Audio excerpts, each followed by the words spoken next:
revolution somehow.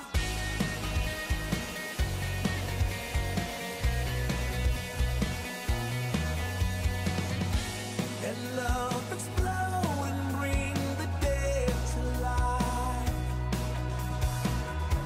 A love so bold to bring a revolution somehow. No, I'm lost in your freedom.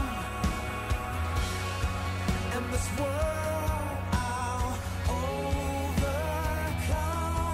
My God's not dead, he's surely alive. He's living on the inside, roaring like a lion. God's not dead, he's surely alive. He's living on the inside, roaring like a lion. Roaring like a lion. Let hope arise and make the darkness hide. My faith is dead, I need a resurrection somehow. No, I'm lost in your freedom. And this world I'll overcome. My God's not dead, he's surely alive. He's living on the inside, roaring like a lion. God's not dead, he's surely alive. He's living on the inside, roaring like a lion. He's roaring like a lion. He's roaring. Let heaven roar and fire fall. Come shake the ground with the sound of revival. Let heaven roar and fire fall. Come shake the ground with the sound of revival. Let heaven roar and fire fall. Come shake the ground with the sound of revival.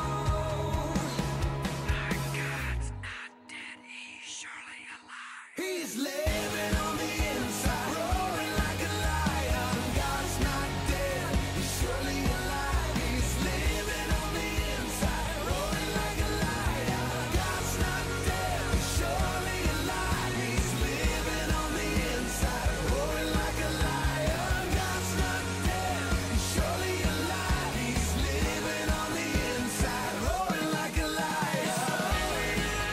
He's roaring, he's roaring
Good morning and welcome to the King's Report this Monday, October 23rd, 2017, 8th year of Chungi, 9th month, 4th day by the heavenly calendar. I'm your host, Hoji Sean Moon, 2nd King Chaniguk. And today, before we go to our Rima, let's go to Tim, the agent elder, for our AccuWeather forecast. Thank you. Let's get a radar, Doppler radar too. If we have. Oh, yes. Do you have that link that I sent you a few days ago? Okay, let's get that. Although there's probably nothing going to show up there. There's no rain in the forecast right now. The past several days we've had very wonderful weather with the daytime highs in the low to mid 70s and then some fairly warm nights as well. I wouldn't call it warm, but not cold nights anyway. And that pattern is going to continue for 1 or 2 more days actually, today and tomorrow, except that tomorrow we're going to have a lot of rain, heavy rain and thunderstorm for tomorrow. Today, though, it's going to be mostly cloudy. Then it'll start raining late tonight, early tomorrow morning, and rain. Today's tomorrow. mostly cloudy. Mostly cloudy, yes. But then a high of 69, which is slightly lower than we've had. Tomorrow, a high of 70 with heavy rain and thunderstorm. And then the day after that, we're going to come down off the cliff.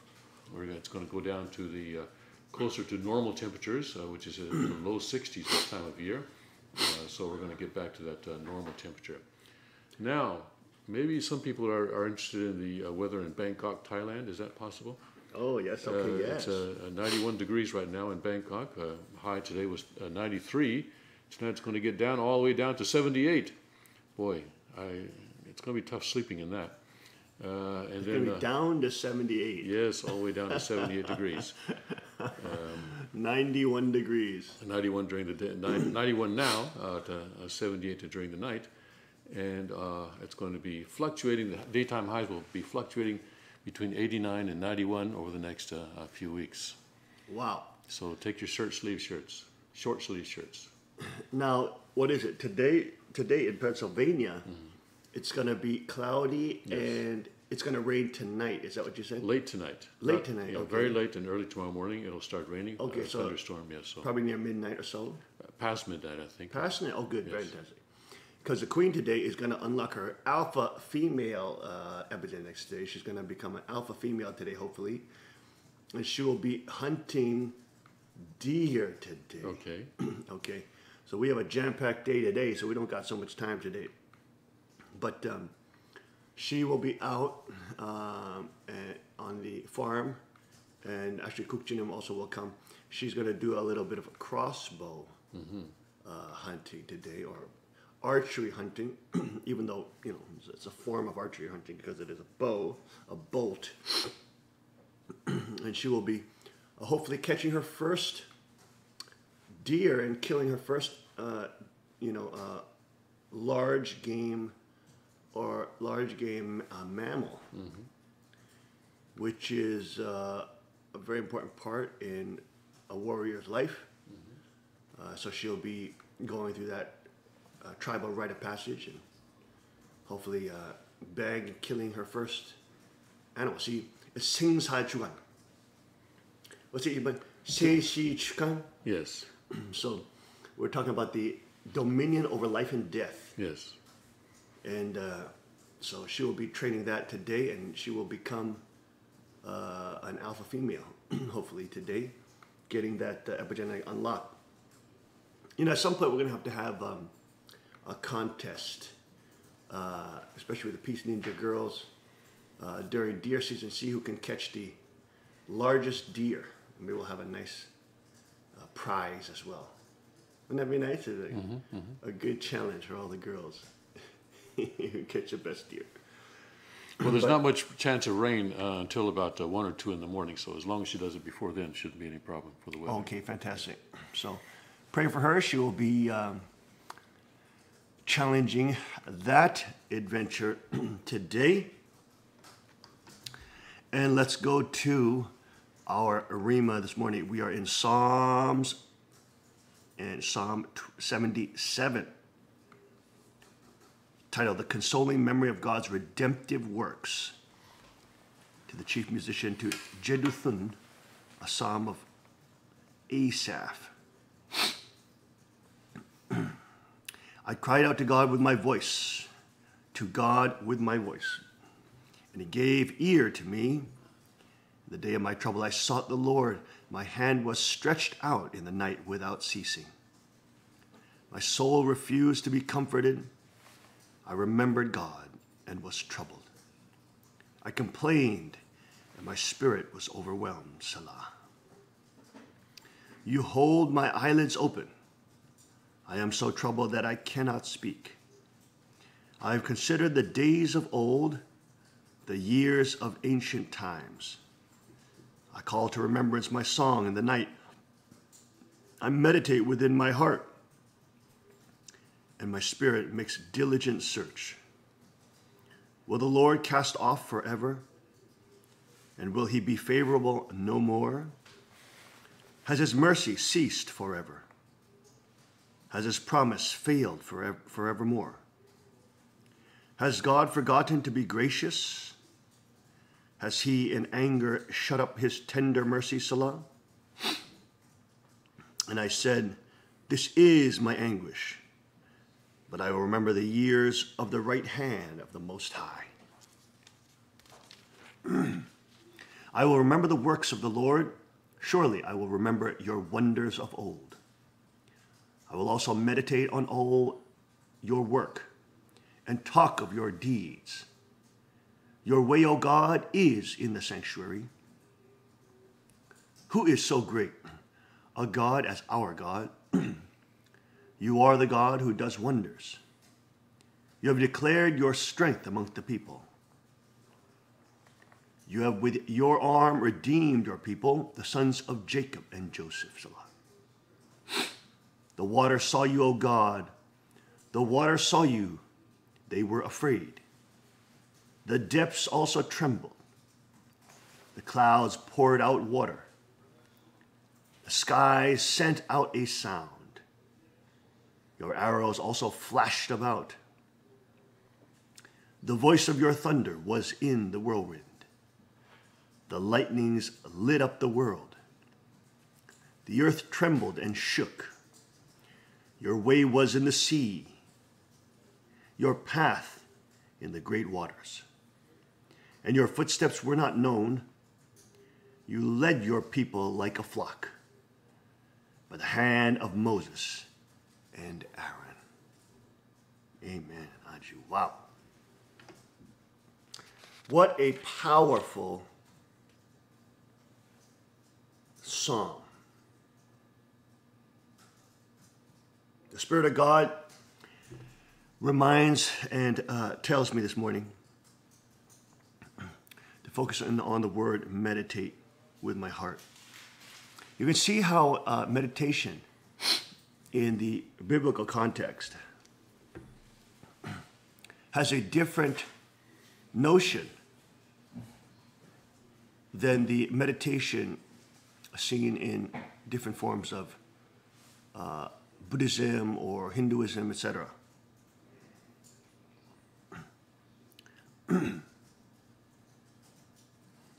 In normal forms of meditation that we're used to hearing about today, we're talking about meditation in which you repeat a certain pattern. Okay? And of course, there's nothing wrong with that, even though,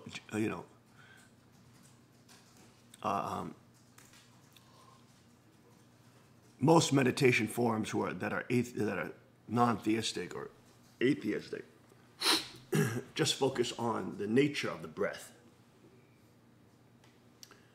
because that is a point of anchoring of focus.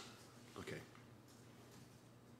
So there's nothing wrong with controlled breathing and breathing exercises. It's just that a lot of these meditation practices, if they involve deities and if they involve different esoteric practices to come in contact with those deities, which are usually demons,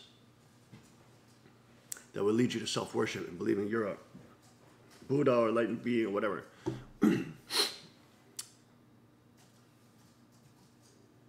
What in Buddhism called the Anuttara Samyak Sambodhi, or the state of non-duality, or the non-discriminating, non-binary, non-bifurcated mind, all big words to mean absolutely the same thing, which means that you can determine good and evil yourself once you're enlightened, which means you're a demon.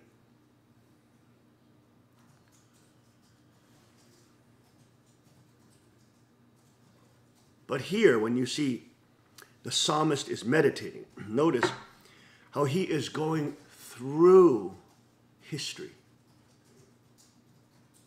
right? He's remembering, even though in his state of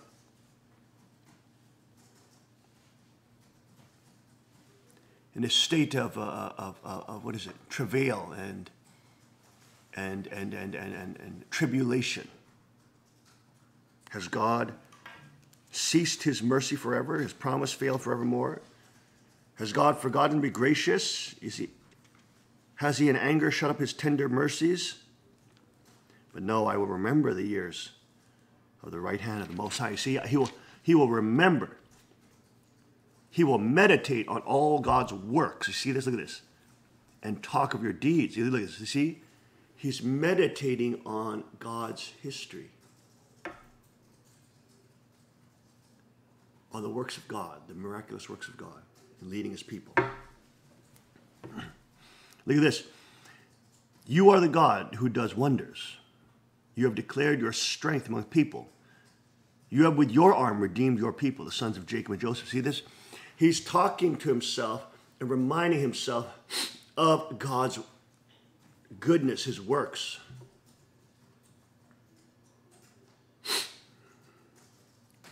He's remembering that God is a God of wonders, and God created the universe. He threw the stars into the sky and made the sun and moon, and the waters and the oceans. The great creator, the great intelligent designer, is a more modern phrase, right? The more you study science, the more you confirm God's existence, the existence of a benevolent, mathematical, intelligent creator.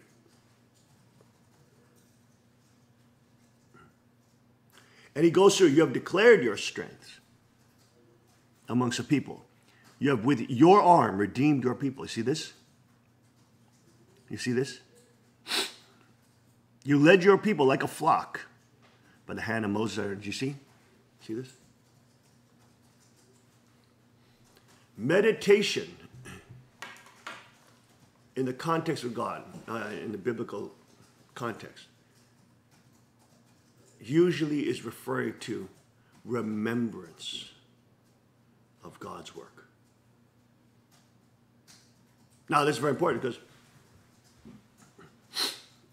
one has to be able to have the ability to talk to oneself. In psychoanalysis, this is called being able to be your own therapist, so to speak. Even psychologists know that they themselves have to be their own therapists. Of course, they get other therapists as well to analyze them. And of course, psychoanalysis is very loose science. It's not a real science. There's a lot of bias, a lot of discrimination within there. But anyways, that's another topic. The point is, you have to be able, any high-level performer in anything knows that you have to be able to talk to yourself. You have to be able to have self-reflection. You have to be able to invert your attention away from problems at times and be able to turn them back in on yourself and look at yourself.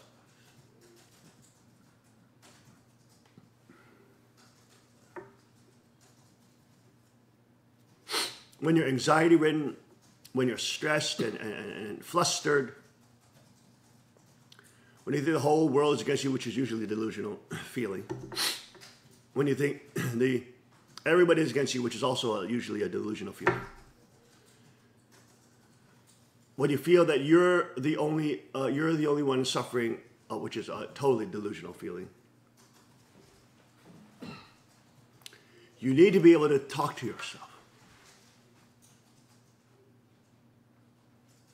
Jesus said, go into a closet.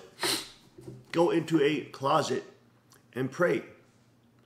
For your Father knows what you pray about.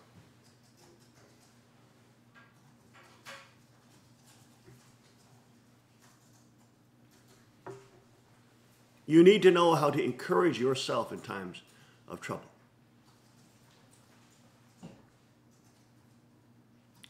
And this is what the psalmist is doing. As he's under the threat of, in David's case, death. David in many of the Psalms, even though the Psalm of Asaph, David in many of his Psalms sings in the same way.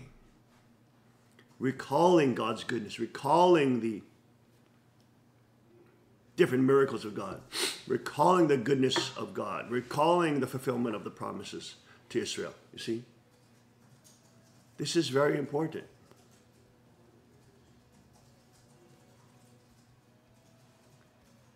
Because it's our memory, it's our history that gives us identity.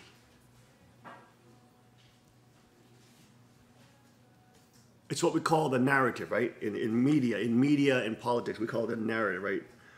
We see the media is always trying to control the narrative because the narrative is your history. The narrative is your memory. The narrative is your identity. It's who you are. And if the globalists and the world government control freaks and the totalitarians can control your narrative and tell you you're just an ape, tell you you're just an animal, which they exploit on a daily basis in the name of science, in the name of technology, in the name of being elites. And if you buy into that history, if you buy into that narrative, if you buy into that identity, you give yourself over to them.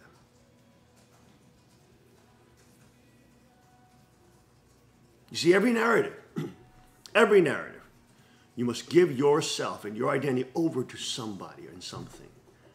Every single narrative. Every single narrative, memory and history that you give yourself over to, you must give yourself over to somebody, something.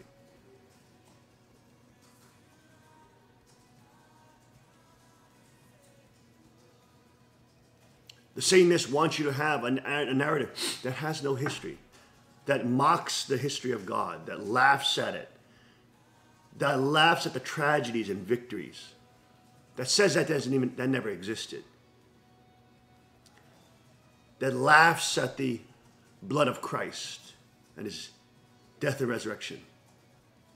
Say that never exists. Jesus wasn't a real person. See, it's everything to cut off your identity. Because your identity, even though people think they can create their identity, they can't. You're giving yourself over to a history and a narrative. And stories, narratives are what carry humanity.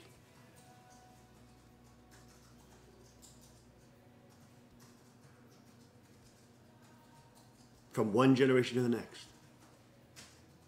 It's the story, it's the narrative of our long road of history that carries our identity to the next generation. And though you may think that your identity is created by yourself, it's not. You bought into a narrative. Even though you've been brainwashed to think that if you accept the narrative of God, you are selling yourself over to God, you don't realize that you've bought into the narrative of atheism and liberal Marxist professors, and you've sold yourself to their narrative, which is that you're an amoeba that's evolved into a more complex ape, which is floating on a rock in outer space with no real existential purpose. and no real teleological purpose. But you are just an evolutionary byproduct floating around on an asteroid, a big rock. Okay, then you've bought into that narrative. You've given yourself over to that story. You've given yourself over to that history. And now you've lost all your value.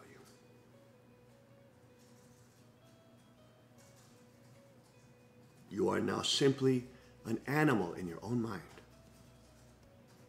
that can abuse, that can be abused, and that has no real inner value other than a badger that's rummaging around for food, or a lion that is raping another lion.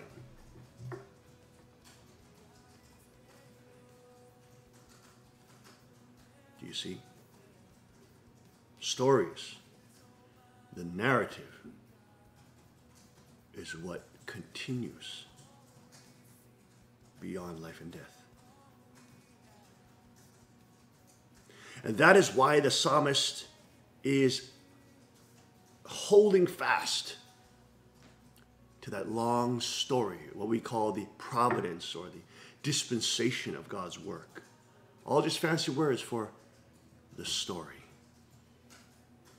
History. God's story.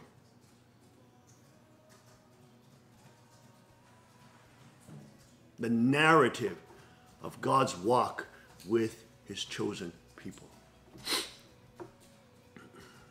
Now, other traditions and other religions have their own narratives. You could also buy into a narrative that you're in cyclical rebirth, and you've been an ant, and you've been an amoeba, and you've been a prostitute, and you've been a eagle, and you've been a sparrow, you've been a insect, whatever.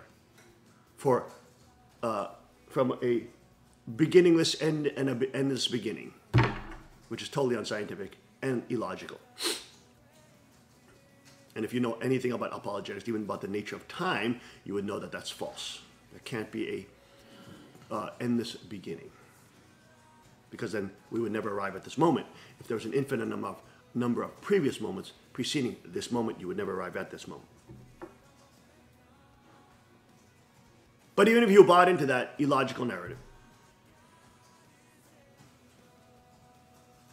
you'll be buying into, you're giving yourself over to that narrative. You see that?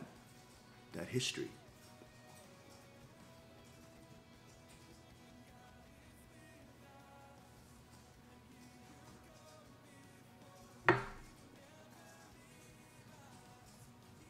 Satan knows that the narrative. He knows that he has to control the story to control your mind and your destiny. Because your history is tied to your past. And your history is tied to your narrative.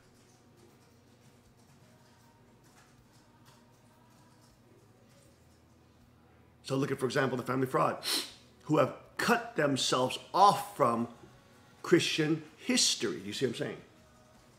They've cut themselves off from the Christian history, heritage. They've accepted multiculturalism and pagan worship and now goddess worship. Ditheism. They're completely pagan now.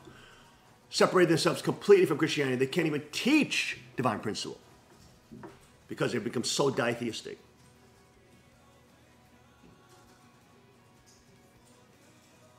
Talking about Mother God, where God is a schizophrenic psychopath.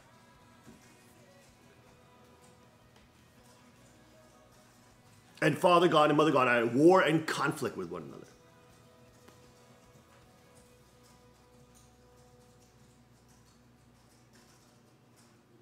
You see?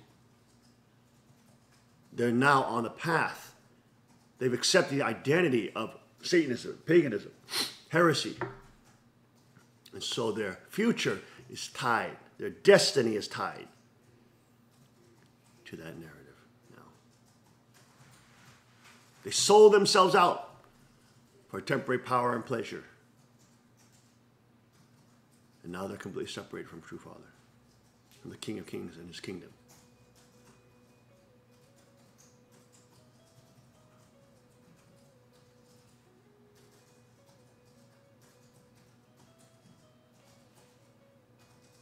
Whether you realize or not, you think you have control in your life, you will always give yourself over to a narrative.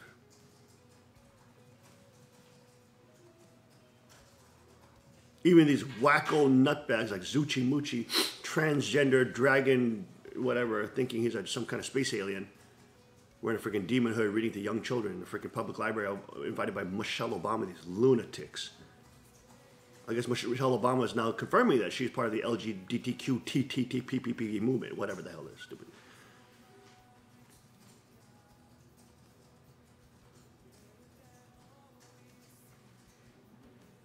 But even Zuchi Muchi thinks he's some kind of dragon or some kind of interstellar, being. He's buying into this crazy narrative.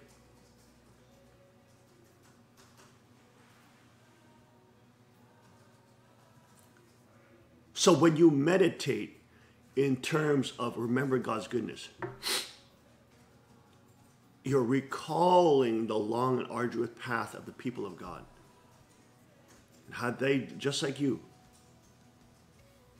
doubted and complained and were bitter and hated God and committed sin, turned away from him. Meanwhile, you blame God. You see, you remember that history. You remember that you're not doing anything new or creative. You're doing the same complaining, bitching that has always happened. And you realize through all that tribulation, there's no anchor to hold on to. But God was faithful. When all your friends left you, when all your friends partied and used you up and made you fall and made you destroy yourself and made you become a slut for power or whatever it is,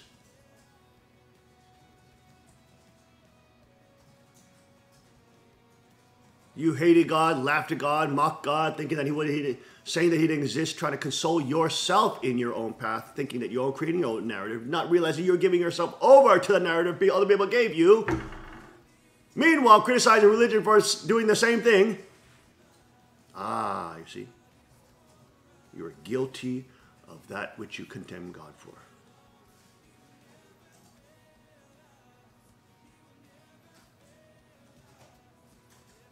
And through it all, when all those supposed friends and all those supposed people that loved you betrayed you, used you and abused you, tossed you out like garbage because that's all you are to them,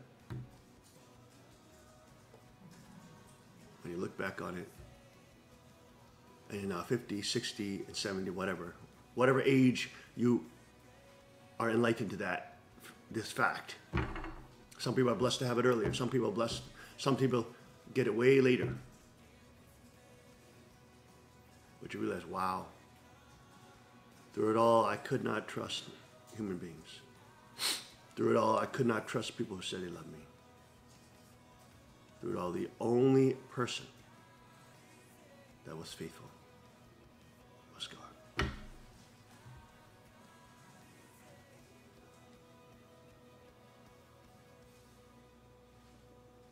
It's sad that some people have to realize that when they're 50 and 60 and 70, even on their deathbed. Some people don't even realize it ever, and are in eternal separation from God.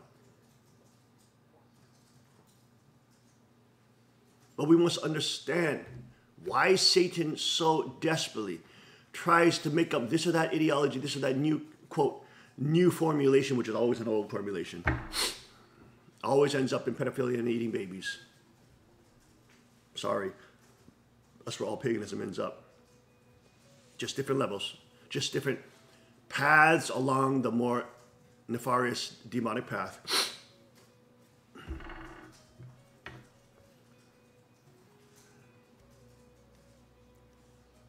mean, look at even the pedophile movie we saw yesterday. And so look at that guy when he's confronted by the young kid who was raped by him. And then he just says to him, well, you know, we're just animals, you know. We just, human beings, we put social restrictions on this kind of stuff. But really, we're just like animals. Animals just go for it all the time. They don't care what sex. They don't care what age. They don't care, you know. They just go for it. Remember that? You see that? He's trying to give that child a false narrative.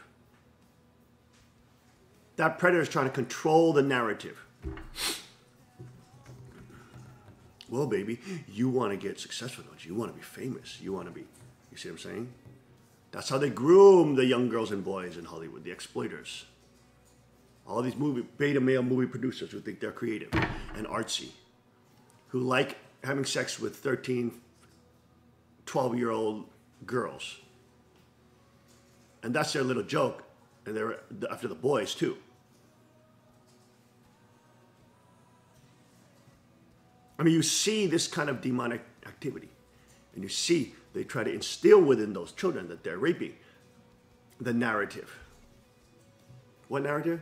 Oh, we're all just animals anyways. You know, you just got to enjoy sex at 11 years old.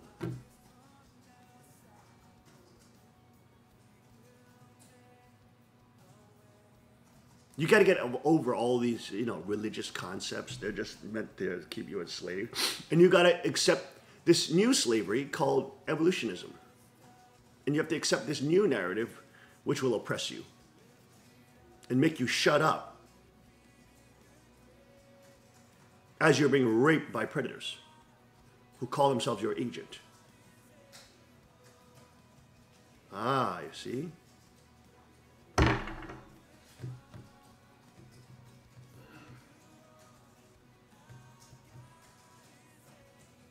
The problem is that young people are too stupid and dumb in the modern age. Too full of themselves, too delusional to understand that when they think they're creating a narrative for themselves, they're not. All you're doing is buying into a more ancient narrative, which will then eventually lead to your exploitation. See, you have to give yourself over to some narrative. You can't not give yourself over to some narrative. You can't. You have to believe in something. Even if you believe that human beings are just animals, you're giving yourself over to that oppression. You're opening the door for predators to use that against you and justify what they do to you. Do you see? You see why the mainstream media, the fake news and the lying news and the criminal news network is always trying to control the narrative? Because that's how they control you.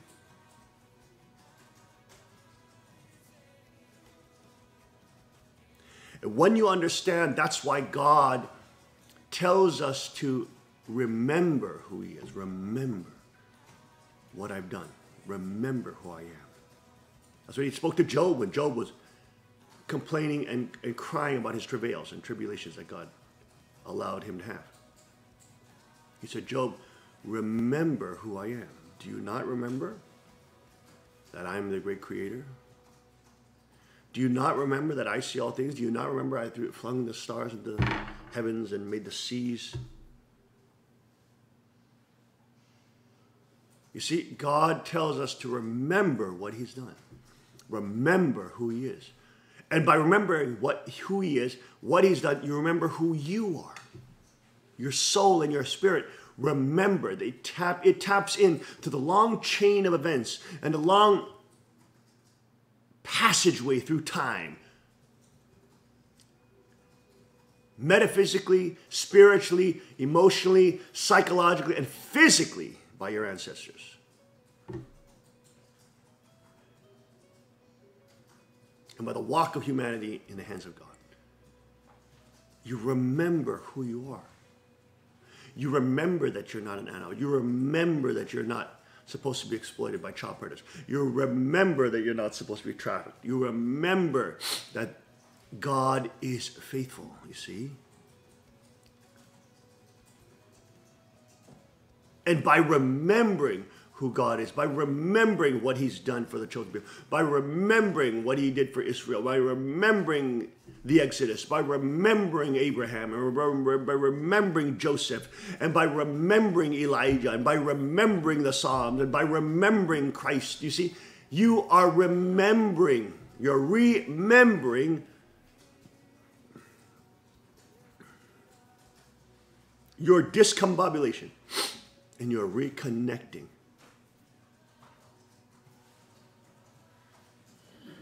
to your history, which is eventually tied to God's history, tied to the beginning, tied to Adam and Eve, the first humans, tied to creation, tied to God's intention to have an object partner and have somebody to reciprocate love with. Do you understand why the narrative, why the story of God is so critical? Yes, sometimes you need to calm your mind down. Yes, sometimes you need to breathe, to meditate in the form of breathing in, I am alive, breathing out, thank you, God, and just to calm your mind down, have something to center on, not get discombobulated, before you're fighting or before you're doing this or that. Helps you just calm down. Sure. But you must, especially when you're going through times of difficulty and, of course, joy as well. That's why we always say, praise God, praise God, praise God. This is to remember us. This is for us to remember who to give credit to, who to give praise to in times when times are bad and when times are good. Open thy mouth and praise thy Lord. For his works are worthy, for he is faithful, for his promise endureth forever. You see? What are you doing when you sing praise songs? You're remembering God.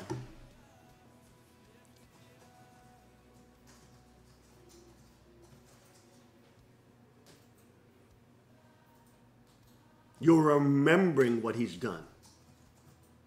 Lord, you are good and your mercy endureth forever. Or whatever song. You're remembering your tie to history. You're remembering it's not all about you. You're remembering that you're connected to the grand history of time and humanity.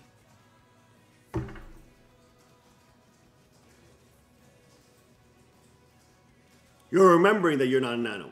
You're remembering that you're not an evolutionary byproduct.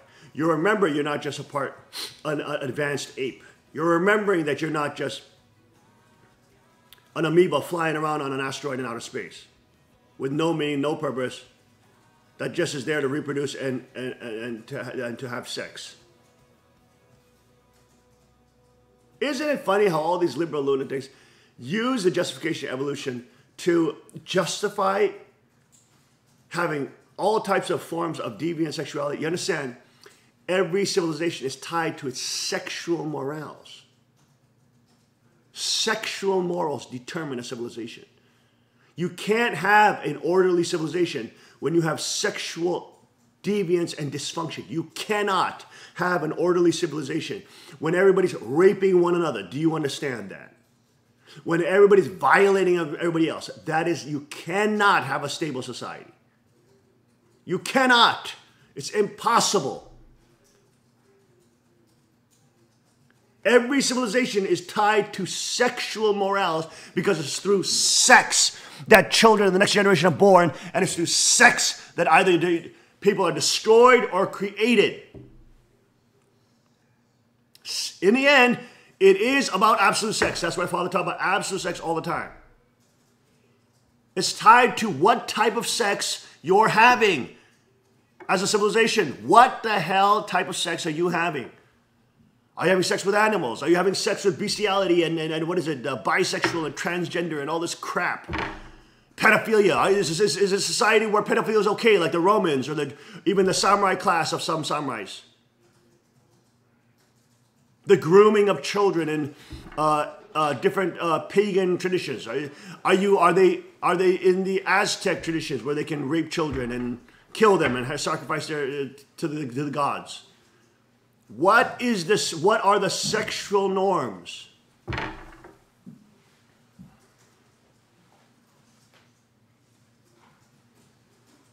The sexual norms will determine what type of civilization you have. In the end, it's a battle about sex. Sex creates love, life, lineage. It creates generations. It creates a future progeny.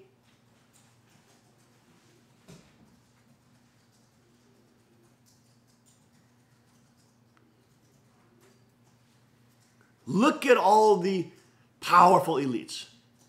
Look at how they're not celibate. They're into their power for the easier access to easier sex. Look at these Hollywood elites, which are now exploding, and it's now coming out. Marilyn Bass is accused of rape. Marilyn Manson's now. 38 women accused Toback of sex harassment. Weinstein. Polanski. Bryan Singer in the movie, right? The guy who created X-Men. I mean, these people are into sex. Do you understand? They just pretend they're not because they're pretending they're into artsiness because they're using that as a cloak and a veil to lure pretty young girls and boys to them. So they can exploit them while they're vulnerable, while they're young. Because when you're young, you're vulnerable and you're dumb. Which is the reason why you need a daddy and a mommy who's having sexual fidelity to one another, protecting you when you're young and vulnerable and dumb. You see how the sexual morals are tied to any civilization?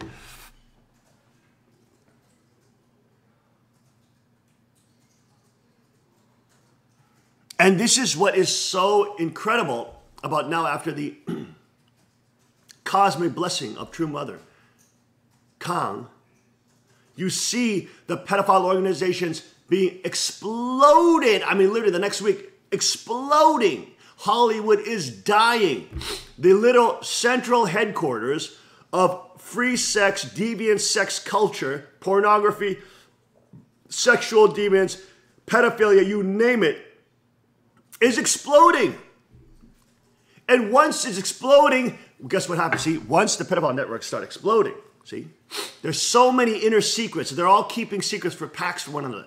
But now you see the other Hollywood stars starting to betray them, get unhinged from that pack, starting to actually come out against the directors. Once that explodes, all the other intertwined pedophile networks of Washington, D.C., tied with Hollywood, tied with the girl trafficking, tied with Miami, tied with New York, tied with the fashion industry, tied with the international banking community and the super elites, tied to the royal family of Britain, who are the known pedophiles with Jimmy Savile and Edward Heath, necrophiles. I mean, it's intertwined network of international pedophiles, tied with the Catholic Church, tied with the Pope, tied with the former Pope, tied with the Cardinal Pell, Deputy Pope. I mean, tied. You see what I'm saying? They're all tied, intertwined. They're all working together. They're all pleasuring one another with their little new children that they're sex trafficking from Southeast Asia and different parts of the world, interchanging and interselling to one another. It's all intertwined. You see, once Satan's kingdoms start exploding about the real nature of it, which is pedophilia, which is kind of like the middle level, and then the higher levels are eating and killing children, okay, which is also mentioned in the Bible, by the way. You see, it's no different. All these things are intertwined. And it's no joke that right after true parents are once again solidified at the perfection state level with the true Mother Kang, all this starts exploding in Satan's face. Why? Because Satan was the first pedophile. Satan was the first child predator. Isn't that amazing? Yes, That's a very good revelation, isn't it? Satan was the first child predator. He was the first child abuser. He was the first sex rapist. He was the first sex abuser. He was a child sex abuser. He went after Eve when he was already grooming Eve by the time she was 12 years old. Oh, you see this?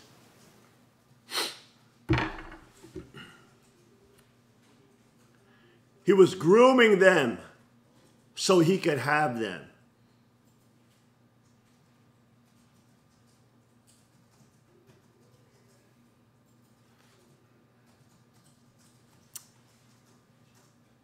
He was the first sex predator. And isn't it interesting? His lures destroyed Eve. He predated on her. Or he preyed upon her.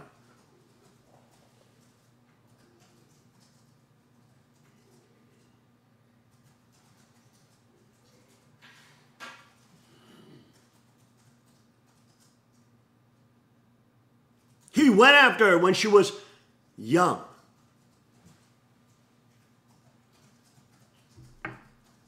Isn't it interesting that once the Kong true mother was put in her place, was substantiated, a woman who did not take the wiles of the devil, a woman who did not take the promises of fame and fortune, a woman who served from the ground, who served in the churches and evangelism across the world, pioneering small churches in distant lands. A woman her whole life gave herself to Christ. A woman who knows she's not perfect and full, and knows that she's not a flawless individual, but she needs God's grace. A woman who is faithful to God. And you see right after that, cosmic blessing, what starts getting destroyed? The pedophile networks. Why? Because Satan is the first pedophile. Wow, isn't that interesting?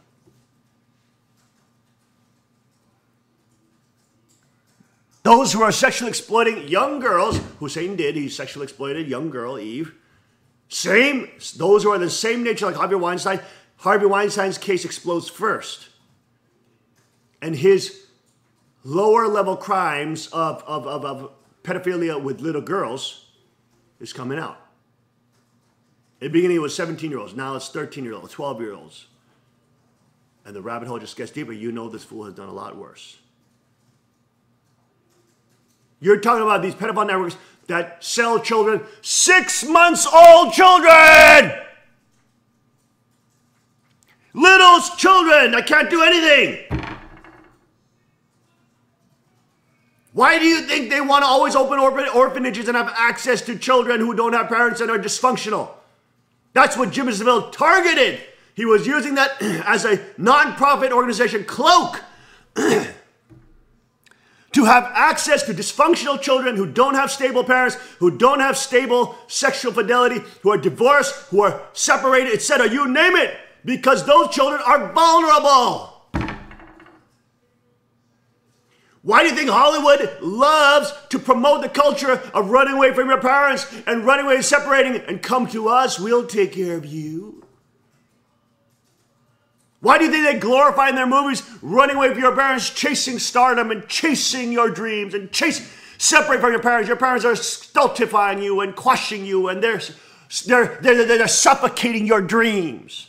Why do you think they do that? They need to separate you from those who will protect you while you're still young and stupid, so then they can have you in isolation under their predatory eyes, where they can start molesting, touching your penis, and giving you blowjobs in a freaking park like that 11-year-old child in the freaking documentary, whose now life is totally ruined.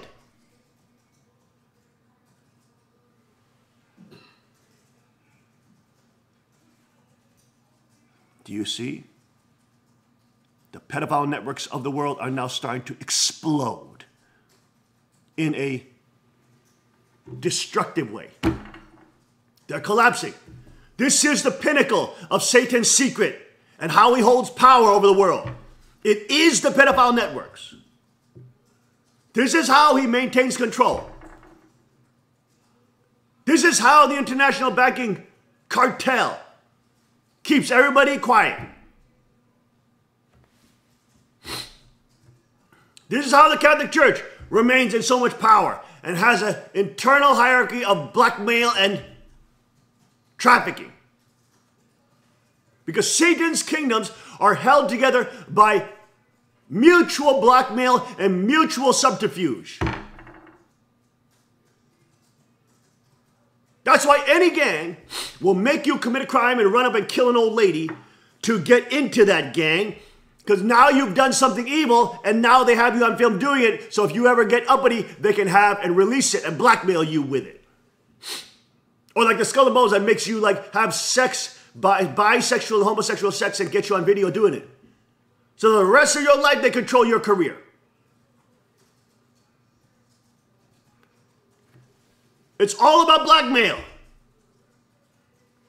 And the easiest way to blackmail somebody is to have them do deviant sexual things while they're too stupid and they're lured in by the pleasure of it.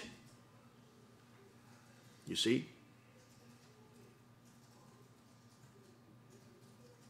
That's how the satanic hierarchy, that's how these globalists, that's how this international banking cartel and totalitarians are connected.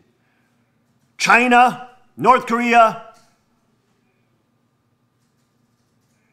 Soros, Rothschilds, the satanic monarchies of the world, Vatican, the Pope,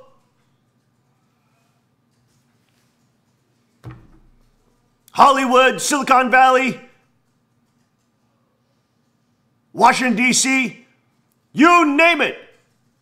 This is how they're all tied to one another. And now it's exploding and burning in fire. Just the beginning.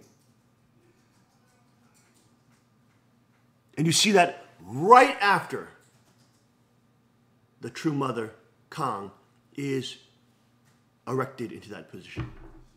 Satan has nowhere to stand now. Nowhere to hide.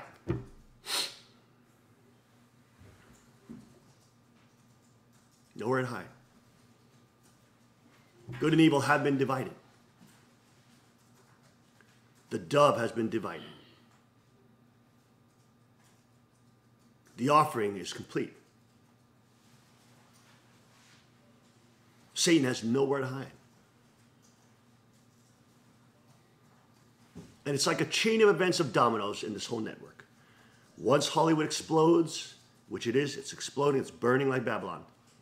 All the connections to Washington, D.C., to the British monarchy, to Europe, to China, to North Korea, all that, to Islamic Sharia Islam, all that starts blowing up.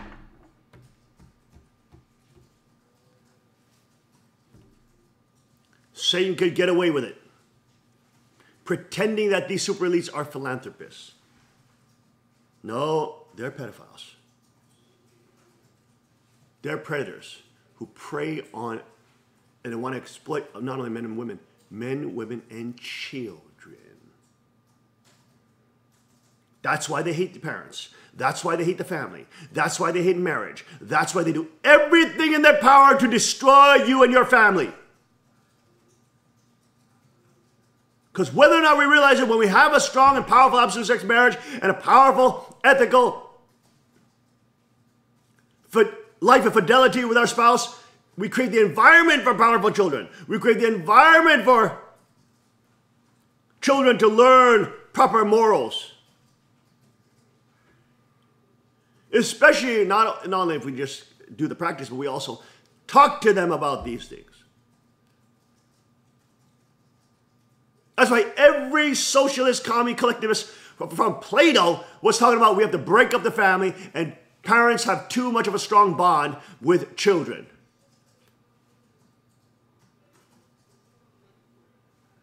This is why Hollywood hates you. This is why Hollywood hates your family. This is why Silicon Valley hates you. This is why Silicon Valley hates your family. This is why Washington, D.C. hates you. This is why politicians hate you. This is why they hate your family. This is why they hate you. because they need to separate you, destroy your marriage, destroy your opposite-sex marriage, destroy your children, for them to control them.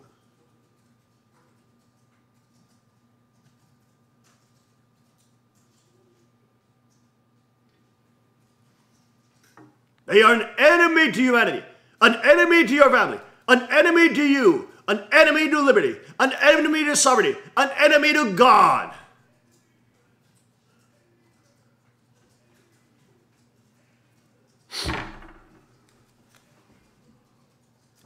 And you see it, now their network is collapsing. Their secrets are now out. The dominoes are beginning to fall. Satan's kingdoms are coming down. Isn't it incredible? It's absolutely incredible. They have enjoyed living with impunity. That means freedom from punishment. For too many millennia.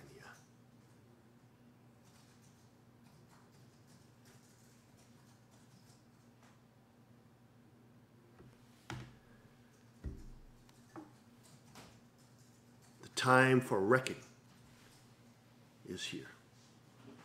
We are in the great and terrible day. We'll be right back after a short break. Stay with us.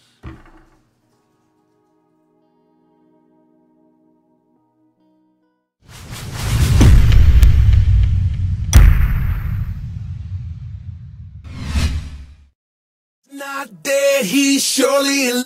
He's living on the inside, roaring like a lion. God's not dead, he's surely alive. He's living on the inside, roaring like a lion. He's roaring like a lion. Let hope arise and make the darkness hide. Faith is dead, I need a resurrection somehow. No, I'm lost in your freedom. And this world I'll overcome. My God's not dead, he's surely alive. He's living on the inside, roaring like a lion. God's not dead, surely alive. He's living on the inside, roaring like a lion. He's roaring like a lion. He's roaring. Let heaven roar and fire fall. Come shake the ground with the sound of revival. Let heaven roar and fire fall. Come shake the ground with the sound of revival. Let heaven roar and fire fall. Come shake the ground with the sound of revival.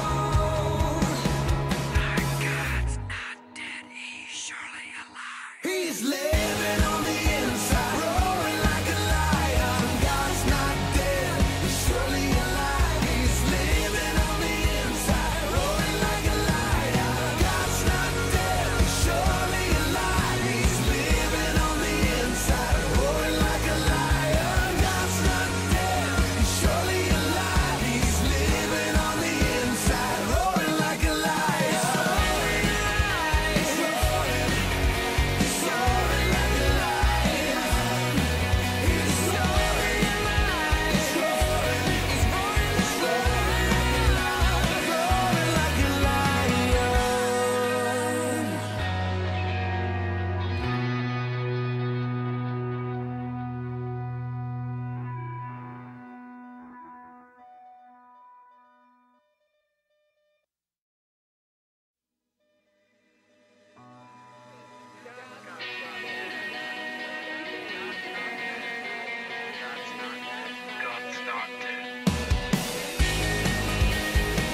this world I'll overcome.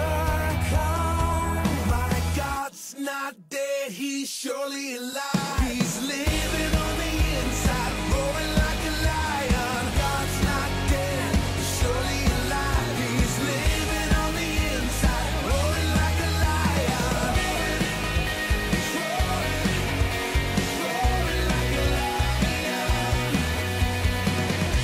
Let hope arise and make the darkness hide.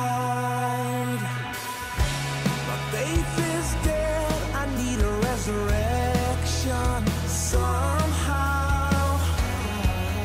No, I'm lost in your freedom. And this world I'll overcome. My God's not dead, he's surely alive. He's living on the inside, roaring like a lion. God's not dead, he's surely alive. He's living on the inside, roaring like a lion. He's roaring like a lion. He's roaring. Let heaven roar and fire fall. Come shake the ground with the sound of revival. Let heaven roar and fire fall. Come shake the ground with the sound of revival. Let heaven roar and fire fall. Come shake the ground with the sound of revival. God's not dead, he's surely alive. He's living on the inside, roaring like a lion. God's not dead, he's surely alive. He's living on the inside, roaring like a lion. God's not dead, he's surely alive. He's living on the inside, roaring like a lion. God's not dead, he's surely alive. He's living on the inside, roaring like a lion. He's roaring like a lion. He's roaring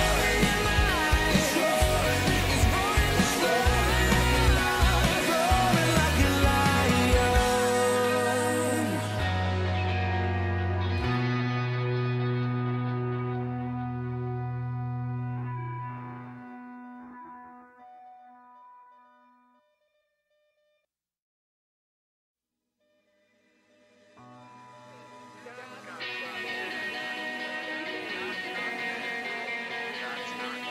God's not dead.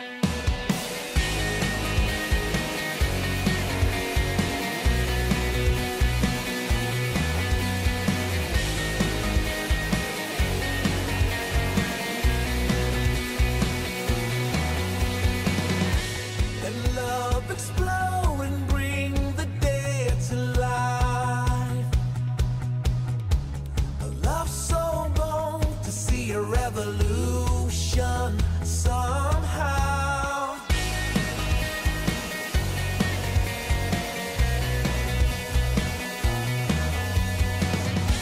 Let love explode and bring the dead to life.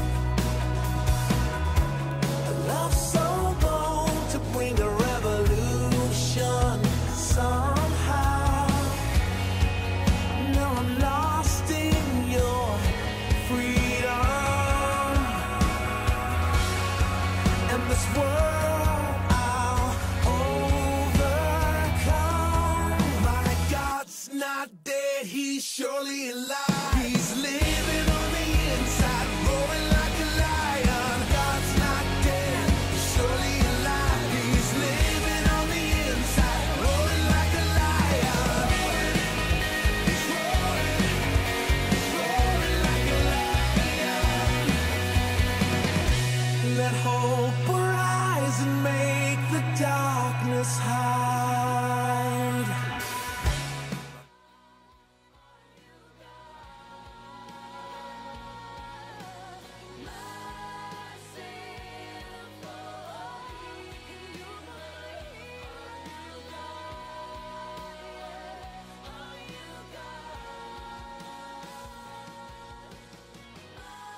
And we are back. Welcome back to the King's Report this Monday, October 23rd, 2017.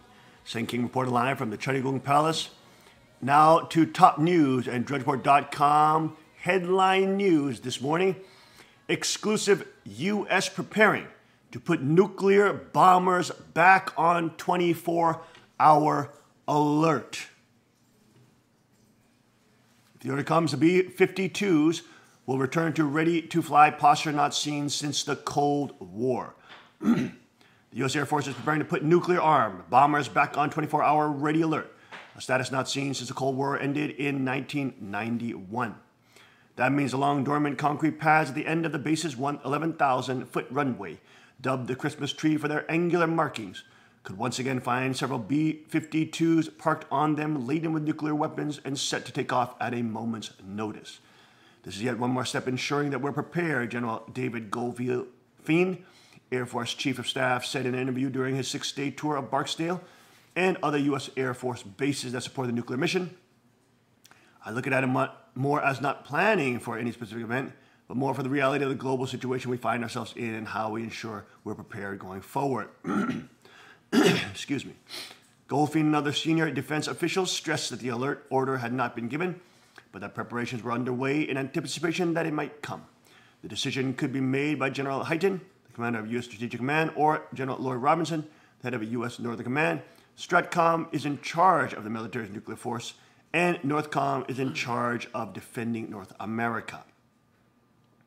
Putting the B-52s back on alert is just one of many decisions facing the Air Force as the U.S. military responds to a changing geopolitical environment that includes North Korea's rapidly advancing nuclear arsenal, President Trump's confrontational approach to Pyongyang, and Russia's increasingly potent and active armed forces. Goldfein, who's at the Air Force's top officer, and a member of the Joint Chiefs of Staff, is asking his force to think about new ways that nuclear weapons could be used for deterrence or even combat. Because already Mattis has come out to the Army and military saying that we better be ready at a drop of the dime. The world is a dangerous place that we've got folks that are talking openly about use of nuclear weapons, he said. It's no longer a bipolar world where it's just us and the Soviet Union. We've got other players out there who have nuclear capability. It's never been more important to make sure that we get this mission right. During his trip across the country last week, Goldfein encouraged airmen to think beyond Cold War uses for ICBMs, bombers, and nuclear cruise missiles. I've challenged Air Force Global Strike Command to help lead the dialogue, help with this discussion about what does conventional conflict look like with a nuclear element. And do we respond as a global force if that were to occur? What are the options, he said. How do we think about it? How do we think about deterrence in that environment? Asked if placing B-52s back on alert, as they were for decades, would help with deterrence, Goldfein said it's hard to say. Really, it depends on who, what kind of behavior we're talking about, and whether they're paying attention to our readiness status, he said. Already various improvements have been made to prepare Barksdale, home to the 2nd Bomb Wing and Air Force Global Strike Command, which oversees the service's nuclear forces, to turn B-52s in alert posture. Near the alert pads, an old concrete building where B-52 crews during the Cold War would sleep, ready to run their aircraft and take off at a moment's notice, is being renovated. Inside, beds are being installed for more than 100 crew members, more than enough room for the crews that would man bombers positioned on the 9 alert pads outside. There's a recreation room with a pool table, TVs, and shuffleboard table. Large paintings on the patches for each squadron at Barksdale adorn the walls of a large stairway. One painting, a symbol of the Cold War, depicts a silhouette of a B-52 with the words "Peace the Old-Fashioned Way" written underneath. At the bottom of the stairwell, there is a Strategic Air Command logo, yet another reminder of the Cold War days when American B-52 sat at the ready on the runway outside. Those long, empty B-52 parking spaces will soon get visits by 2 nuclear command planes, the E-4B Night Watch and the E-6B Mercury, both of which will occasionally sit alert there. During a nuclear war, the planes would become the flying command posts of the Defense Secretary and STRATCOM commander, respectively. If a strike order is given by the President, the planes would be used to transmit launch codes to bombers, ICBMs, and submarines. At least one of the 4 nuclear-hardened E-4Bs, formerly called the National Airborne Operations Center, but most commonly known as Doomsday Plane, is always on 24-hour alert. Barksdale and other bases with nuclear bombers are preparing to build storage facilities for a new nuclear cruise missile that is under development. During his trip, Goldfein received updates on the preliminary work for a proposed replacement for the 400-plus Minuteman III intercontinental ballistic missiles and the new long-range cruise missile. Our job is options, Goldfein said. We provide best military advice and options for the Commander-in-Chief and the Secretary of Defense. Should the STRATCOM commander require or the NORTHCOM commander require us to be on a higher state of readiness to defend the homeland, then we have to have a place to put those forces. And there you go. Now let's go to Tim Elder for an important additional report on North Korea. Tim. So there's a publication called the Nilson Report, N-I-L-S-O-N, and this is a publication of the what's called the payments industry. That's the credit cards and other ways in which we make payments. And this publication over the weekend published a story that I'll read in a minute. Now, this publication charges an annual subscription of $1,895. And not having that money on hand, I did not get the original story, but I do have another publication, sort of copied that and pasted it onto the internet, and I have that, and that's free. So, but that's crazy. But the content was also picked up by a Japanese newspaper, which is very reputable, at least in this kind of information. And so I thought it would be worthwhile for us to look at it because it is very serious. This is actually the summary of the Nilson Report story. Senior administration officials, that's U.S. administration officials, speaking privately or on background, warned to take so seriously the possibility of a U.S. preemptive strike or kinetic action against North Korea's growing nuclear missile threat that removing one's personal assets from South Korea is now advisable. So senior U.S. officials are telling people that it's now time to get your money out of South Korea. There you go. And similar warnings have been informally given to some NGOs operating in the DPRK, that's North Korea, given the risk of foreigners becoming hostages in the event of hostilities on the peninsula. So these same officials are warning nonprofit organizations, various aid organizations, for example, that are operating in North Korea, Western organizations, that it's time to get their people out of North Korea. The time is ticking. The sources for this are unimpeachable, but let us be clear, so far as we know, this is informal, not official. However, these officials are not saying the president has already decided he will risk ordering military action against North Korea. Excuse me. To prevent a successful ICBM. They are saying that reports of U.S. preparations must be taken seriously by Beijing, Pyongyang, Tokyo, and Seoul, and are not just contingency hypotheticals. Of course, we cannot repeat enough times that there is a war, a psychological war game, being played seriously by everyone involved, and has been for years. So, of course, everything has to be taken with a grain of salt. But the feel this time is different. We've never heard this kind of private warning from U.S. government officials before. See that? Never. If anything, it's always been calm down. So why the clear escalation now? Gamesmanship or fair warning? So that's the article. There you go. There's another article. North Korea is mass-producing biological weapons. It's right on Drudgeboro.com. See if you can pull that out. My computer is just frozen. Mm-hmm. See if you can pull that one up, and let's read through that article. Our break.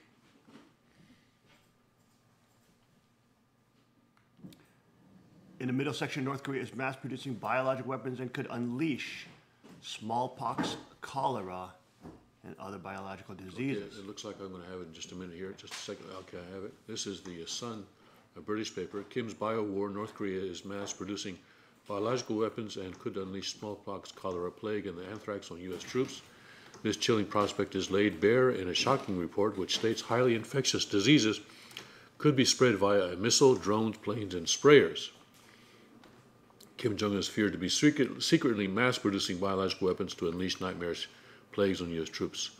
Under the cover of a farm lab, it is claimed North Korean chemists could be weaponizing some of the world's deadliest diseases, such as smallpox, Black Death, and cholera, which could lay waste to millions of people if an epidemic was sparked. Of course, we've known for a long time that they have both biological and chemical weapons. That's certainly another threat that hasn't been covered so much as the nuclear threat. Radio Free Asia cited a report released by Belfer Center of Harvard University's Kennedy School, which says the rogue state already has biological weapons, as I said, and it is feared that North Korea has the industrial facilities to mass produce them, flouting a UN ban on the doomsday weapons. The chilling report states that the highly infectious diseases could be spread via missile, drones, planes, or sprayers. North Korea's 200,000 special forces could also unleash the biological weapons. The report states while nuclear programs can be monitored by the number of nuclear tests and the success of missile tests, weaponizing and cultivating pathogens can stay invisible behind closed doors.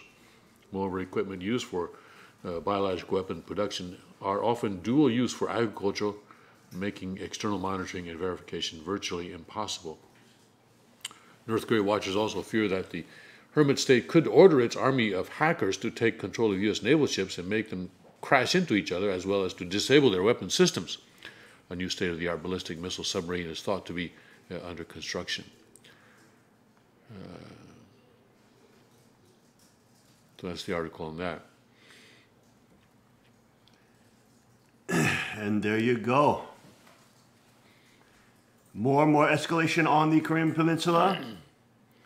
And now the brain-dead, lunatic, brainwashed South Korean population is having to slowly start to realize that we may have a problem here, even though we want to pretend there's no problem, and our mainstream media tells us there's no problem. There may be a problem here on the Korean Peninsula. Maybe a little bit of a problem. As you have now 24-hour alerts on B-52 nuclear bombers. And of course, as Tim just reported, breaking news that now people are being told to take out their assets and people out of South Korea. There is trouble in the waters. Right back after the short break. Stay with us on the King's Report.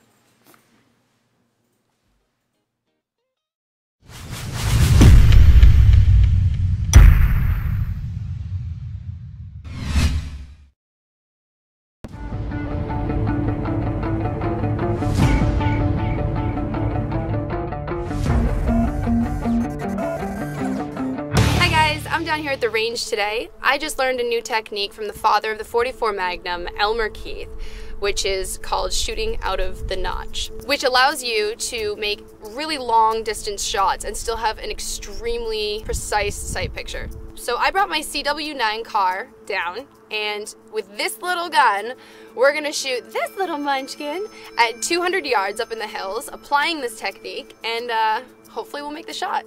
To apply this technique, instead of using the blade of the front sight lined up with the top of the rear sight, I'm going to take the dot of the front sight and raise it up so that it's out of the notch, but I'm still going to keep the front sight on my target. Bringing that front sight up like that is going to compensate for the bullet drop over that excessively long distance with just this little gun. So if applied right, we should be making contact. Let's see how it goes.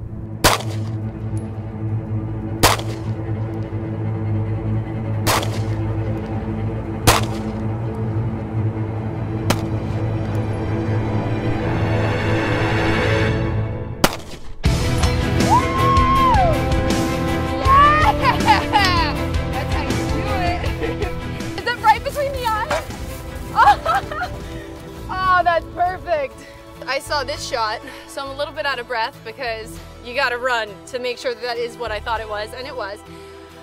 So while making this shot, from that distance with these white dot sights, it literally would cover the entire target. You couldn't see what you were shooting. So using the Elmer Keith technique, you were able to raise it out of the back notch. I can't breathe. Out of the back notch, allowing you to keep your accuracy, aim, and also still see the target, which is key because it was a hard shot, not gonna lie. But yeah, it went great, and Elmer knows what he's talking about. And for such a small gun to be able to take that hit, I'm very impressed with this. All right, guys, be sure to like and share, and I'll see you out on the range. That was awesome. Hey, can I try that one? Yeah, let's see with the 380. Does everybody have eyes and ears?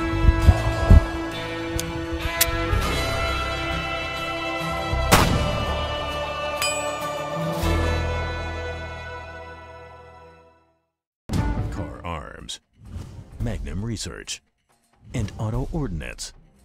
The Car Firearms Group. With a diverse product line that blends American craftsmanship with cutting-edge technology. It's no secret why gun enthusiasts choose Car Firearms Group.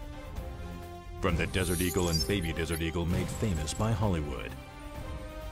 The history of the 1911 and the Tommy gun. To the best in compact concealed carry. Car Firearms Group is not only the first name in personal defense, it's a name that has earned the respect of gun enthusiasts around the world. Concealment, innovative technology, value, accuracy, and history. Car Firearms Group. Made in the USA. Visit car.com today.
Shake the ground with the sound of revival.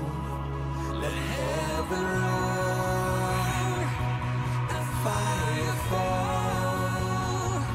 Come shake the ground with the sound of revival.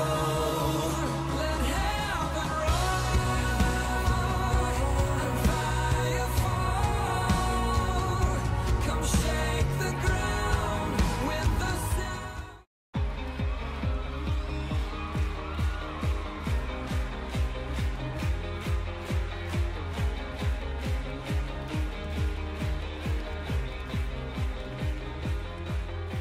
At break of day, in hope we rise, we speak your name.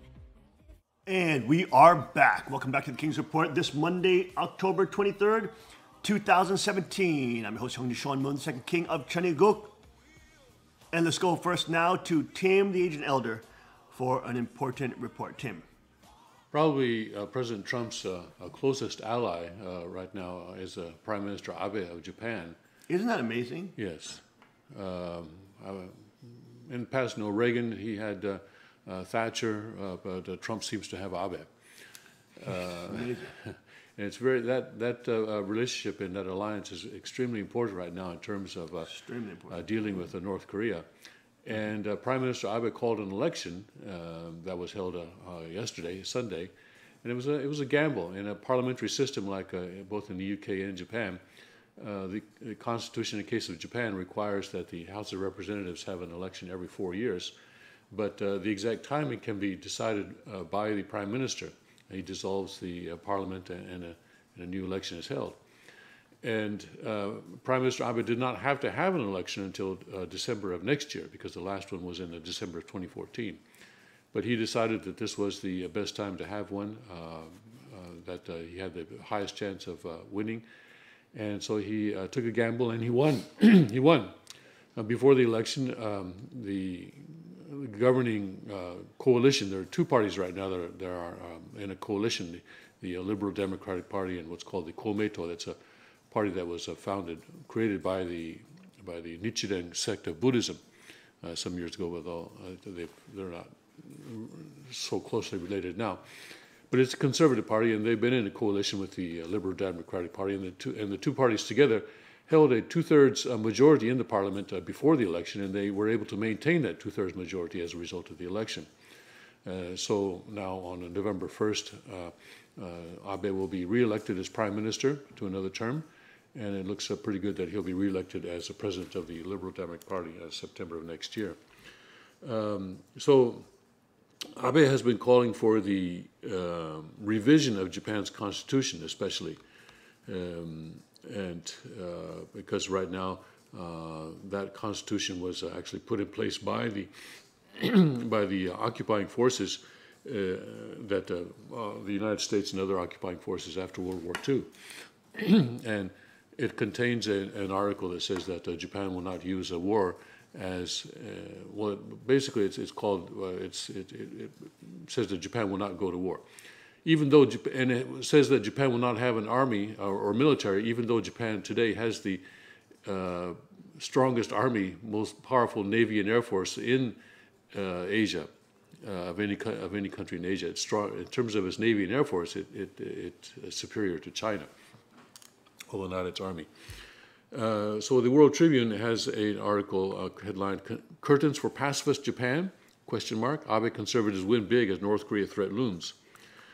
And it says here, this is analysts say the comfortable victory also gives Abe a mandate to cement his hawkish stance on North Korea, which has threatened to sink Japan into the sea.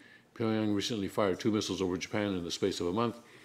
Abe, who has become U.S. President Donald Trump's key ally in the hard line against Pyongyang, said all options, including military force, remain on the table. At a time when North Korea is threatening us and increasing tensions, we must never waver, Abe said in his final campaign speech on October 21. We must not yield to the threat of North Korea. And President Trump, as you might imagine, telephoned him last night and congratulated him. And actually, the president is going to Japan in about 10 days or so, in the beginning of November, when he makes a trip to not just Japan, but also to South Korea and a few other East Asian countries. So it's good news from Japan. Good news. Well, it's very good news, and of course we know that Erikawa Kaicho and all these sanctuary brothers and sisters are the only ones that were out there. They were going to each one of Abe's events. That's right. And they were literally had a 24-hour schedule. That's right. Where wherever he went, they had teams that were going out to greet him and to pray for him and support him. They made sure that they were always in the front row of his rallies. They got there early enough to do that. And then Abe would always, after he made his speech, he would go down and have a little high five session with people in the front row. And so our members were always there doing their high fives and giving him some of the leaflets that they were handing out to support him. Yes. Many pictures. We have now many pictures of our sanctuary brothers and sisters, high-fiving, shaking his hand, saying thank you, say, gambate, and be strong, yes. And, we encourage you, all this kind of thing. And, of course, Abe, as they said, key ally, ally, absolutely critical ally. Congratulations to our brothers and sisters in Japan. It's their seriousness, their devotion.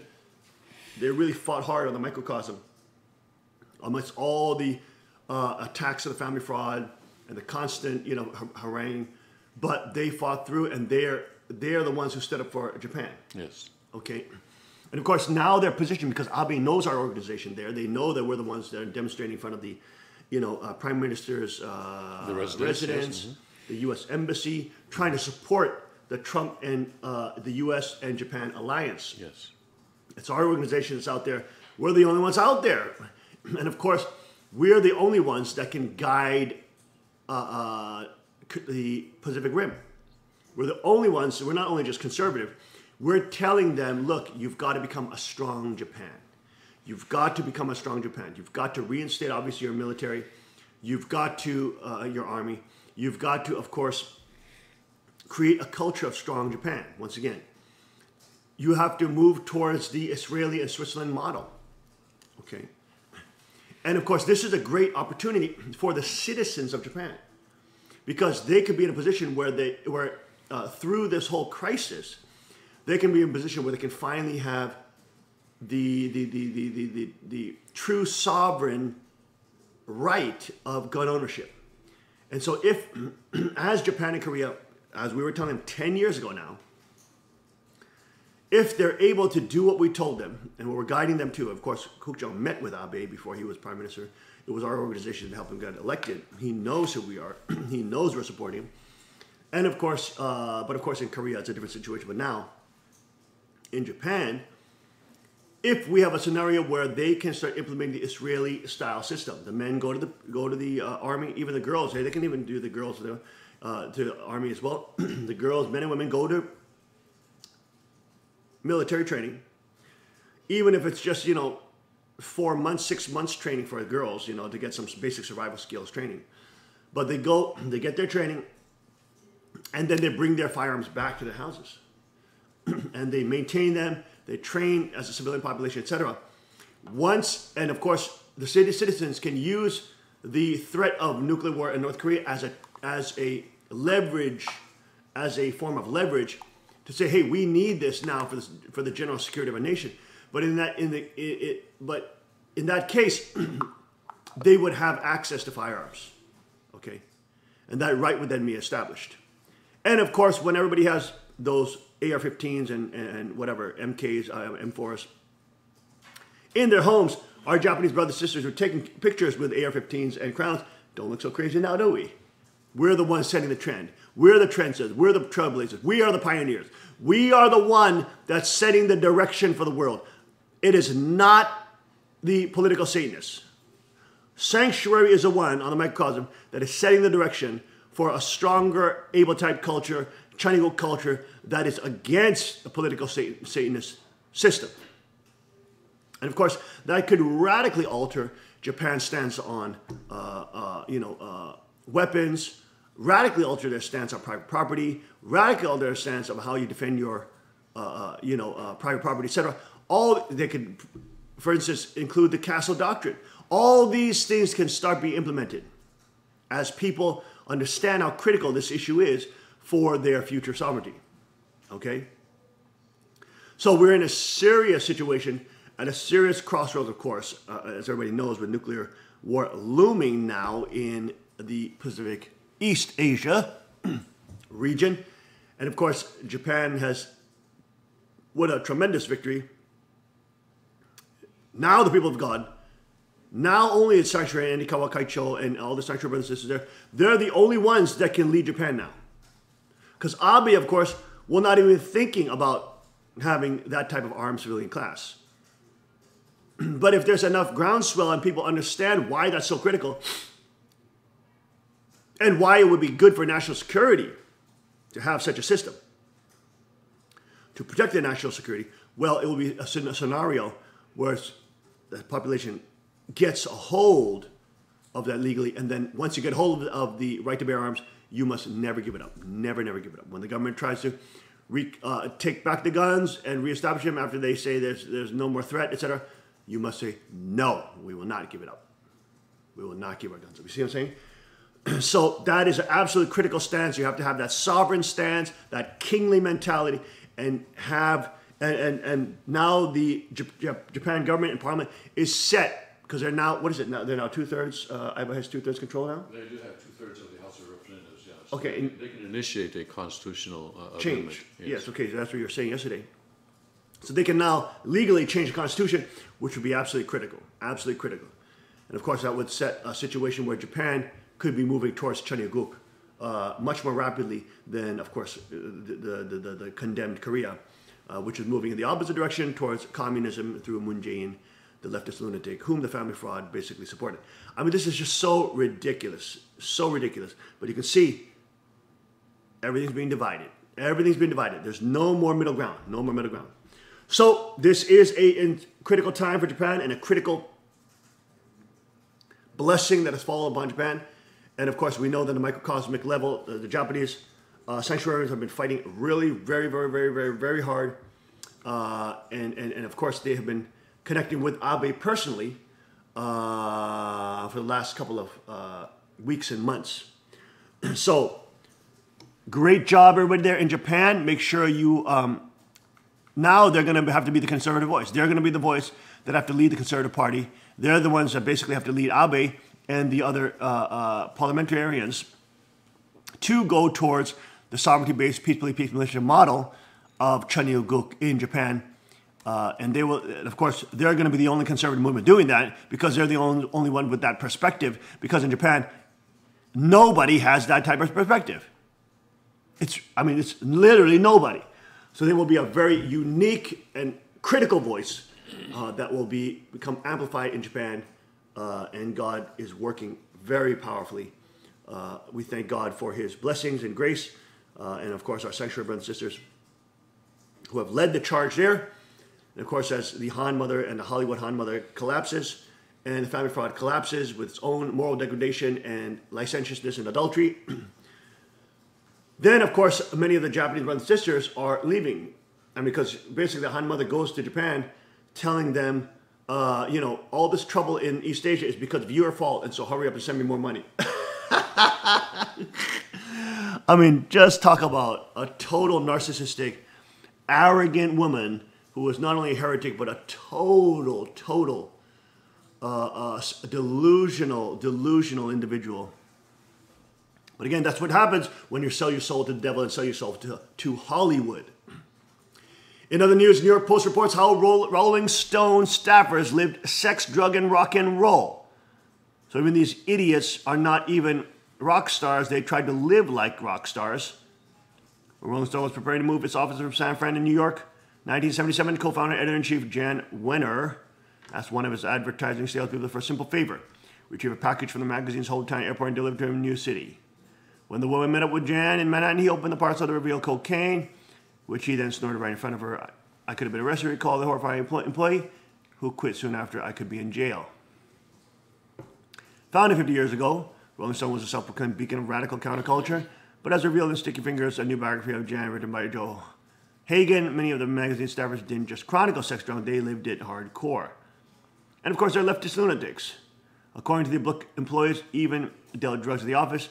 Among the biggest partiers were Jan, who snorted coke and downed vodka at the office, and staff photographer Annie Leibovitz, who Hagan writes slept with many of her famous subjects, and perhaps even Jan, and then his wife Jane. I mean, do you see what I'm saying? That's why. Do you see why Father said, "Don't get into the sex, drugs, and rock and roll culture"? Do you see why Father said, "Don't drink, do drugs, and smoke"? Because these things not only cloud your mind and cloud your vision and impair your decision-making abilities. No, not only that, it creates the environment where you invite other people who are smokers, other people who are alcoholics, other people who are into drugs. You're inviting them. You're inviting them into your atmosphere and environment, your home environment, which you'll have children in at some point.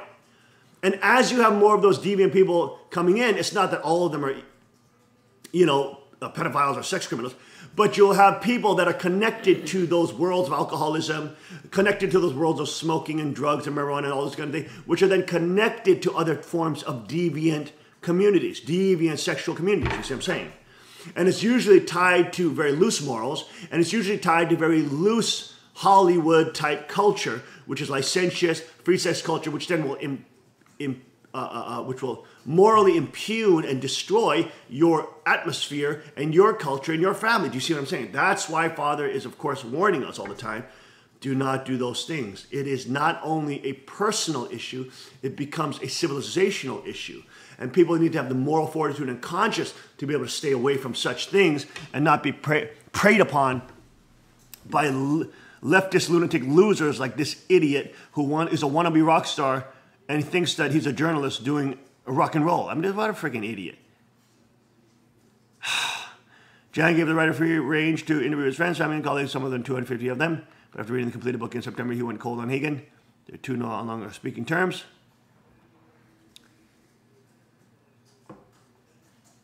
Look at this idiot. Anyway, it's just so ridiculous. I mean, so ridiculous.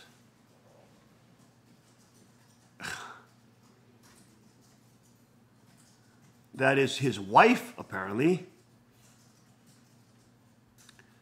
I mean, this is so absurd. I mean, this is what this is the Hollywood culture, in Hollywood, pathetic, licentious, adulterous culture with no values. I mean, it's so pathetic. It's so weak. It's so infantile. So disgusting. In other news, transgender fish filmed changing sex for BBC's Blue Planet. Yes, and of course, this is the new biological argument for transgender peoples, or those who claim to be transgender, saying that, oh, yes, we can change our sex too because some fish in the sea can change it as well. I mean, these people are just out of their freaking mind. Mating is never easy when you have an unsightly bulbous appendage protruding from your head, but apparently transgenders want to be like that. But the male Asian sheep's head race, RAS, has even greater problems to contend with. The female RAS is endowed with the extraordinary ability to unexpectedly switch gender change, which not only scuppers any burgeoning relationship with the male, but also creates another headache for him, a new love rival.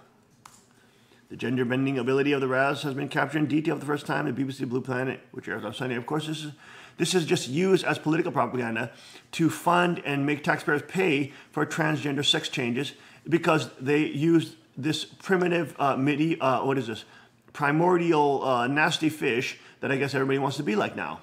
Okay, transgenders, you wanna compare your fish? You wanna compare yourself to a fin-flapping, scaled, bulbous, protruding fish with protruding teeth and jaws? Okay, but you're kind of the female kubadai becomes even bigger than the male after transforming. Scientists believe the female RAS may switch because she can pass on more genes as a male, although it's unclear why some change while others remain female.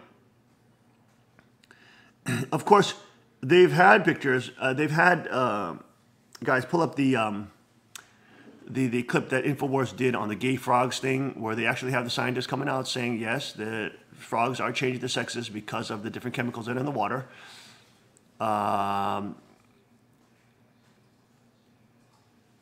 And of course, they were calling InfoWars crazy for saying such things, but of course they have the actual scientists, coming out on TV saying, yes, we have these frogs which are now bisexual and they're now have changed gender because of the chemicals in the water. And we've said, what was the actual chemical? All right, let's play this clip. Did you know the media misrepresents what I actually say? Like, give me an example of one of my conspiracies. That water is making the frogs gay.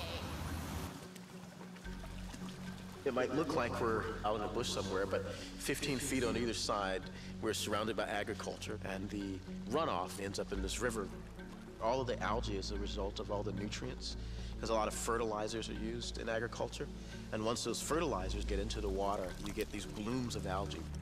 Our data so far suggests that the mixture of pesticides causes an increase in stress hormones. And those stress hormones cause immunosuppression, which leads to the inability to respond to any kind of disease pathogen.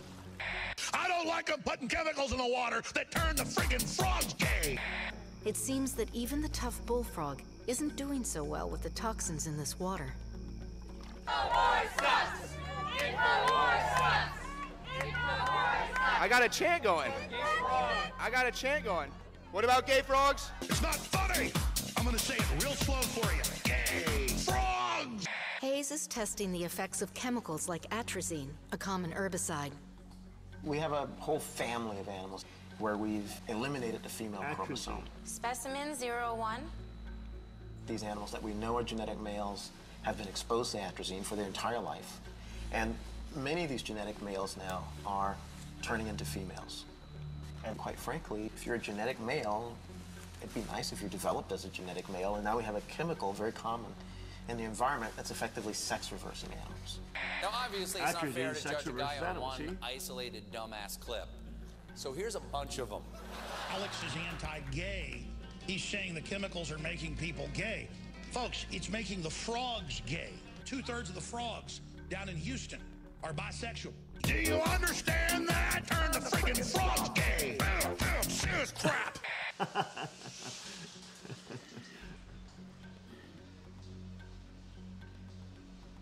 The one that's sort of remarkable is this pair. These are both males. The one on the bottom, acting as the female, we affectionately refer to as Darnell. He's a genetic male that not only acts like a female, he lays eggs like a female. She has been exposed to atrazine all of her life. I don't even really know how to reference it. This is Darnell's third clutch. So Darnell has sons and daughters that we've grown up. You can see eggs in the bottom. This is actually her second clutch for today. She has been copulating for getting close to 24 hours now. This is probably one of the most remarkable things I've seen in my work. Jones has argued that the government has the ability to control tornadoes, and that tap water is a gay bomb, and that they are putting chemicals in the water that turn the friggin' frogs gay. I'm gonna say it real slow for you. I am worried. This is the most common contaminant in ground and surface water and drinking water, and the level of atrazine that it took to make this male turn into a female is 3 times less than what's allowed in our drinking water. You know what? I guess it makes sense that Donald Trump wants to... All right, that's enough of that. But and Why would you again, want to drain the... it is just one of dozens of filming and scientific first capture over 4 years. But you know the leftist lunatics are going to be using this to say, oh, that's why you see transgenderism is proven. Because we have the Kubadai fish that can change sexes. And we have frogs that can be changed by atrazine. There you go. Also in the news, stranded diver stalked by tiger shark during a 7.5-kilometer swim to safety off Gascoyne coast. Wow. Wow. Golly. When experienced diver John Craig found himself alone in deep water more than 7 kilometers off the West WA coast, is that Washington coast, and with a 4-meter tiger shark circling him, he thought those moments might be his last. His dive partner was in the boat, but engine trouble saw it swept away while Mr. Craig was underwater off Shark Bay on Friday afternoon. A major air and sea search for Mr. Craig was launched, and his family and friends fear the worst, while the light faded over the waters known to be heavily populated with sharks. Mr. Craig, 34, said the incident was sparked by a series of unfortunate events, which began when he was free dive spear fishing at his last dive spot for the day. His spear became stuck on a rock, and by the time he was able to get it out of the boat on his dive partner, with his dive partner on board, was like a dot on the horizon. My heart rate was sky high. I'd been splashing and screaming for some time, and my heart rate was sky high. After 5 minutes, it was clear I was on my own. I put my head in the water to check. I was in the same place and suddenly saw a huge 4-meter tiger shark approaching within arm's reach. Dang. Oh my gosh. It was easily the biggest tiger shark I've been in the water with, and that's saying something, having worked as a dive instructor for 10 years. Over 10 years. Its head was nearly 1 meter wide. It was about 3 times the girth of me, and it was like a submarine just circling. Oh my gosh. I've been scuba diving, so I know, and I've seen sharks in the water, so I know how terrifying that must be. Oh my gosh, and it's circling around him. Oh my Lord. I quickly turned and saw another large sandbar whaler circling behind me, and it was at that point I decided to give up on getting to the boat and save myself. Mr. Craig believed it was probably attracted by his panic splashing, and he knew he had to try and calm down to survive. I thought I was done. Mr. Craig said the tiger shark began circling and making sudden darts toward him. Oh my gosh. Dang, look at that, in that vast ocean, man. Can you imagine all those sharks in there? And him just floating around, and the thing is darting at him. Jeez. He managed to keep his spear gun between them, but was careful not to touch the shark and risk provoking it. It was definitely trying to work out what I was and whether I could be on the menu, he said. After about 2 minutes of this dance, I thought I have to get out of here and start swimming for shore. I thought I was gone, 4 nautical miles out to sea with a huge tiger shark following me. I thought this was it, and this is how I'm going to die. The shark eventually gave up, and Mr. Craig decided to head in the direction of the remote Perron National Park's cliff, which were barely visible on the horizon. For 3 hours he swam, careful to keep any splash to a minimum. By the time I got to the beach, I was exhausted. I could barely stand. My legs were so sore from a 7.5 kilometer swim. When he stood up, he saw dozens of boats in the distance searching for him, and a plane overhead, but did not see him. Unable to raise attention, Mr. Craig began walking along the remote stretch of coast, the campsite 5 kilometers away. He said desperately wanted to let his wife Emma know he was okay. I just thought about my wife and how worried she'd be. I just wanted to tell her I was alive. The sun was almost down when the pilot of the search plane made his last pass for the day closer to the coast. Mr. Craig ran out into the middle of the beach, waving and screaming, and he knew the pilot had seen him. He said relief swept over him when he saw a fishery boat racing towards him. Wow.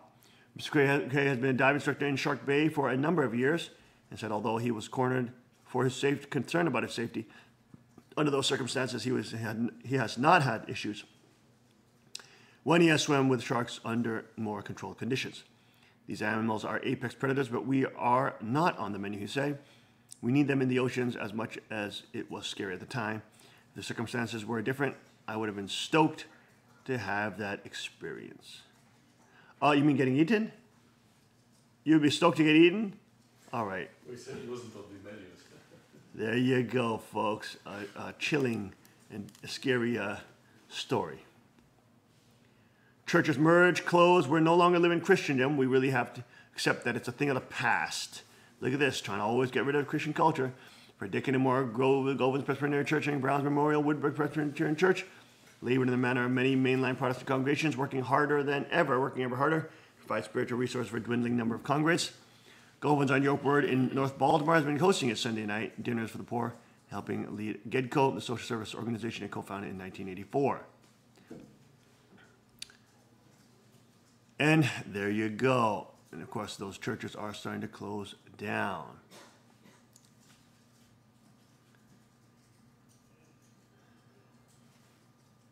The body of Christ, of course, is starting to wake up, however, and getting sick. Is this what is it kind of church? Lutheran church is this?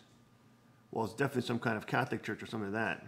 The Catholic or Anglican. Episcopal, there it is. Episcopal, yeah. Yeah, people are getting sick of these churches that keep on hiding stuff and pretending to be holy when they're espousing socialism. And of course, the Episcopal Church is allowing gay congress. They're not even Christian. For Christ's sake, my goodness. Of course people are leaving your stupid church. And there you go. We'll take a short break. We'll be right back after this. Stay with us.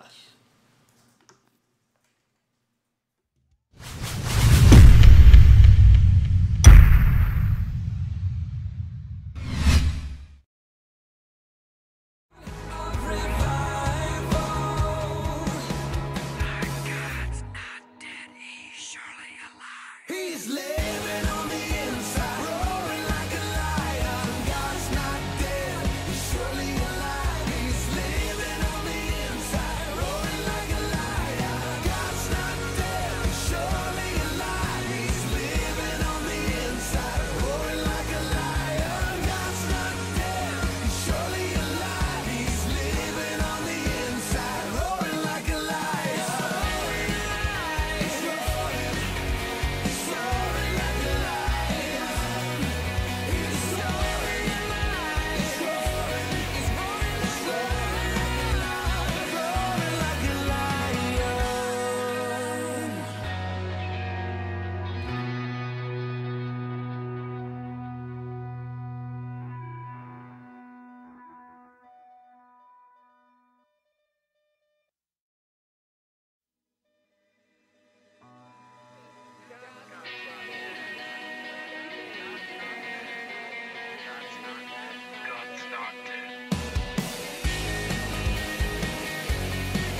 revolution somehow.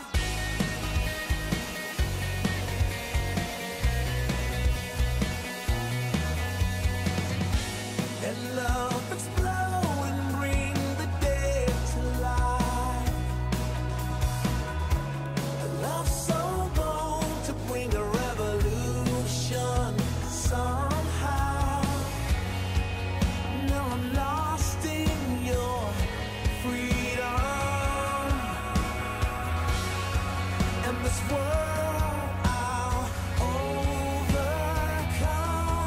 My God's not dead, he's surely alive. He's living on the inside, roaring like a lion. God's not dead, he's surely alive. He's living on the inside, roaring like a lion.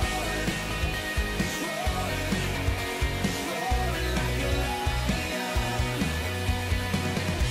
Let hope arise and make the darkness hide. My faith is dead, I need a resurrection somehow.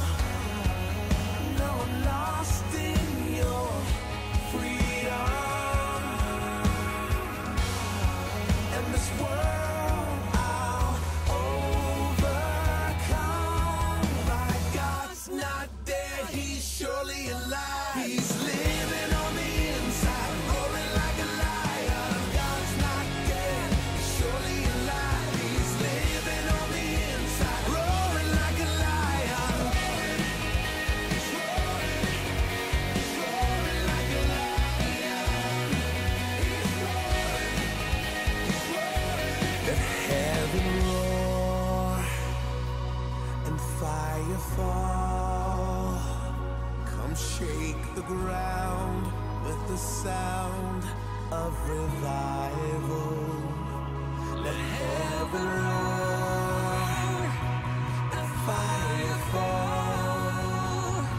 Come shake the ground with the sound of revival. Let heaven roar and fire fall. Come shake the ground with the sound of revival. God's not dead, he's surely alive. He's living on the inside, roaring like a lion. God's not dead, he's surely alive. He's living on the inside, roaring like a lion. God's not dead, he's surely alive. He's living on the inside, roaring like a lion. God's not dead, he's surely alive. He's living on the inside, roaring like a lion. He's roaring, he's roaring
not dead, he's surely alive. He's living on the inside, roaring like a lion. God's not dead, he's surely alive. He's living on the inside, roaring like a lion. He's roaring like a lion. Let hope arise and make the darkness hide. My faith is dead, I need a resurrection somehow. No, I'm lost in your freedom. And this world I'll overcome. My God's not dead, he's surely alive. He's living on the inside, roaring like a lion. God's not dead, he's surely alive. He's living on the inside, roaring like a lion. He's roaring like a lion. He's roaring. Let heaven roar and fire fall. Come shake the ground with the sound of revival. Let heaven roar and fire fall. Come shake the ground with the sound of revival. Let heaven roar and fire fall. Come shake the ground with the sound of revival. My God's not dead, he's surely alive. He's living on the inside, roaring like a lion. God's not dead, he's surely alive. He's living on the inside, roaring like a lion. God's not dead, he's surely alive. He's living on the inside.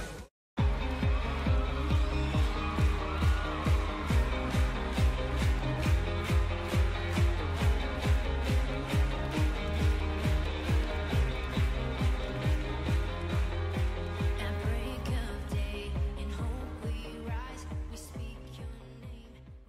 And we are back. Welcome back to the King's Report this Monday, October 23rd, 2017. Second King reporting live from the Chunigung Palace, and we are joined with special guest Eugene Kurita.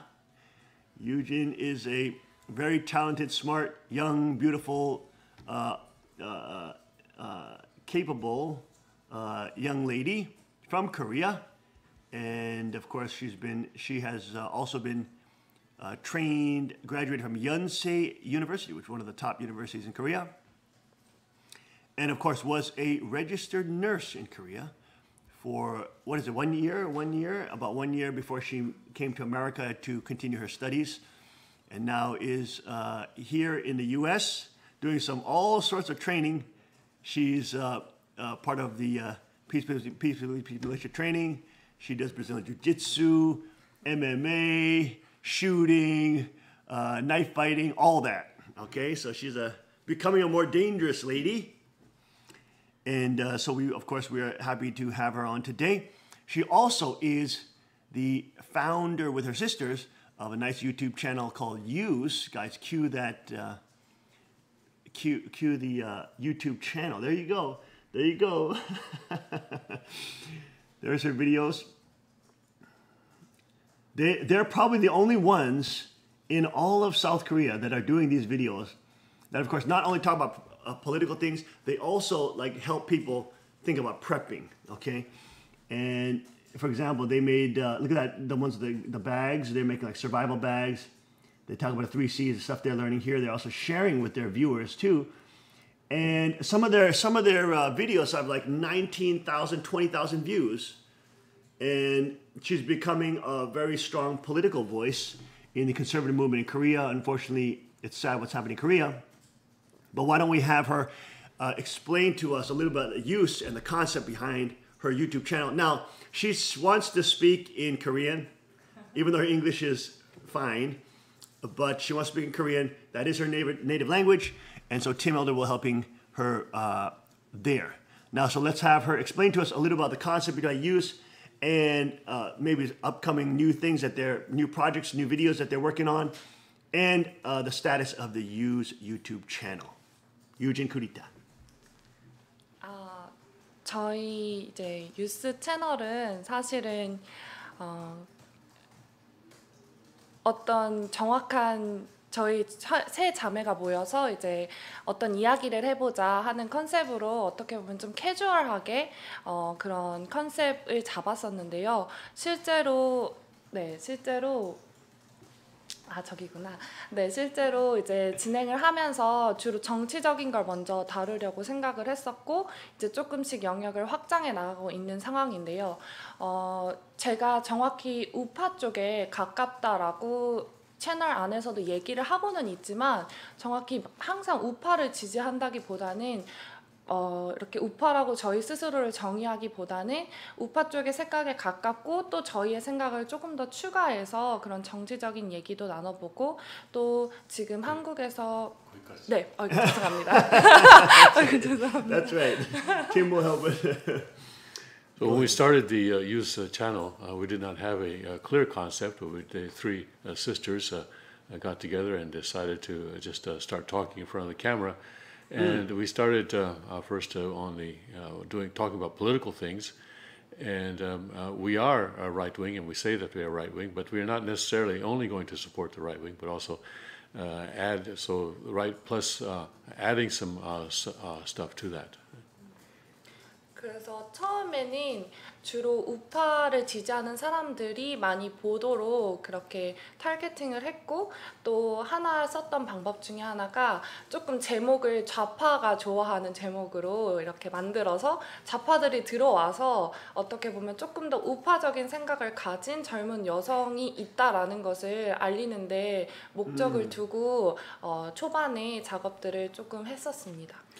So we talked about things that people on the right would like, but also we designed the headlines of the titles of the videos so that they would appeal to people on the left, so that people on the left would come in and see that there are young women who talk about these things on the right.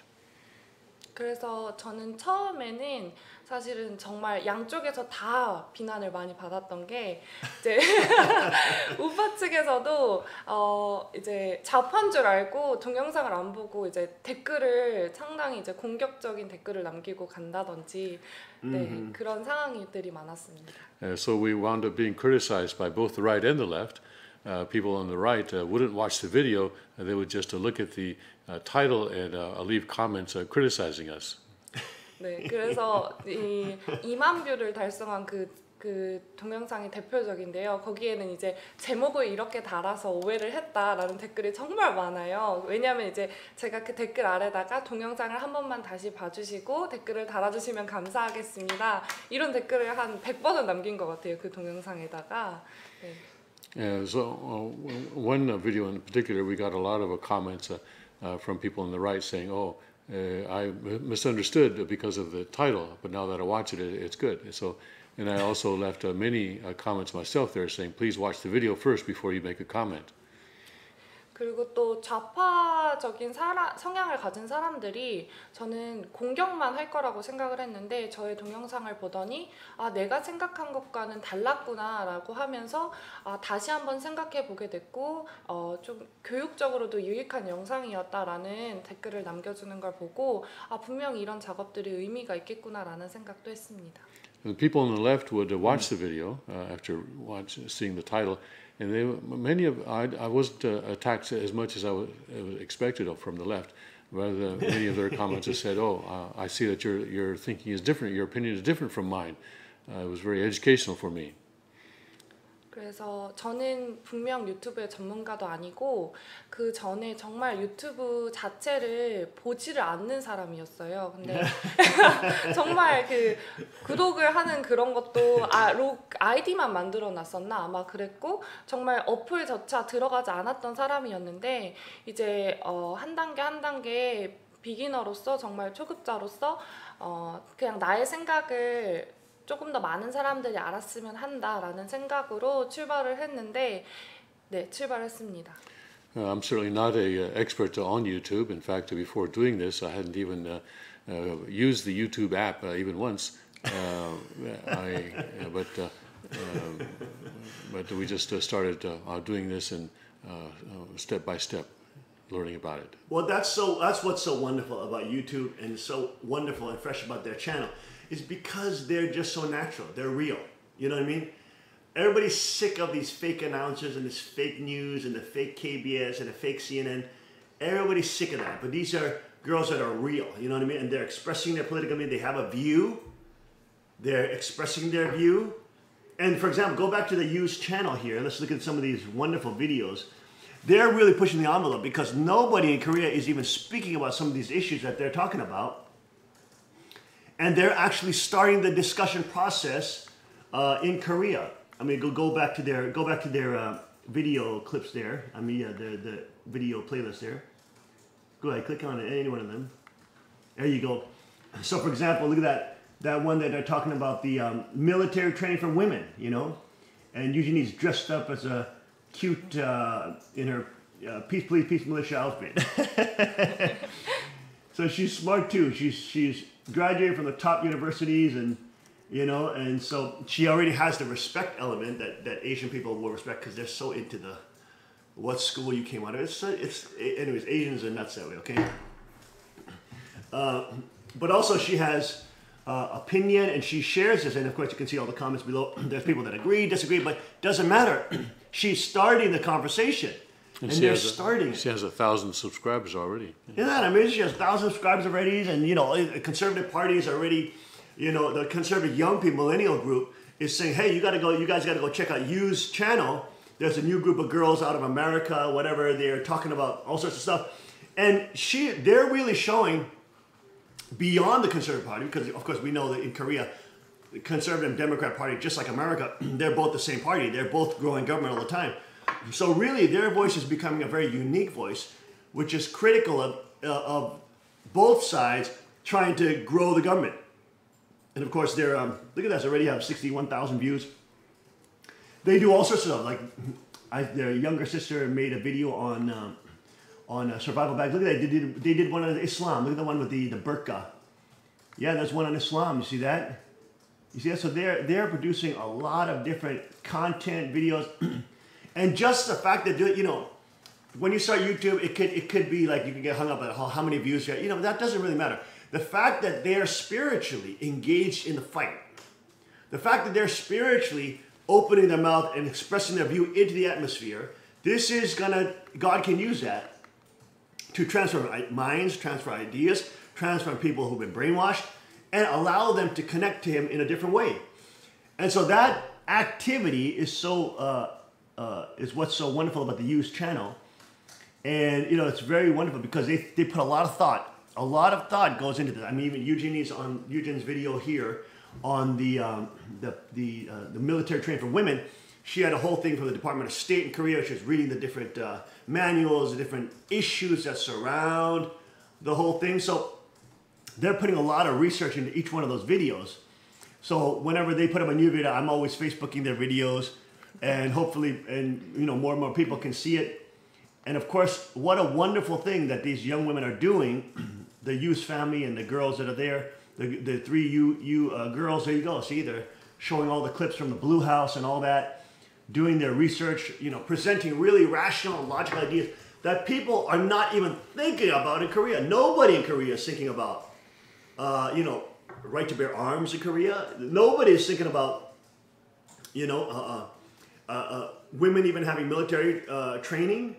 You know, so she's really on the cutting edge.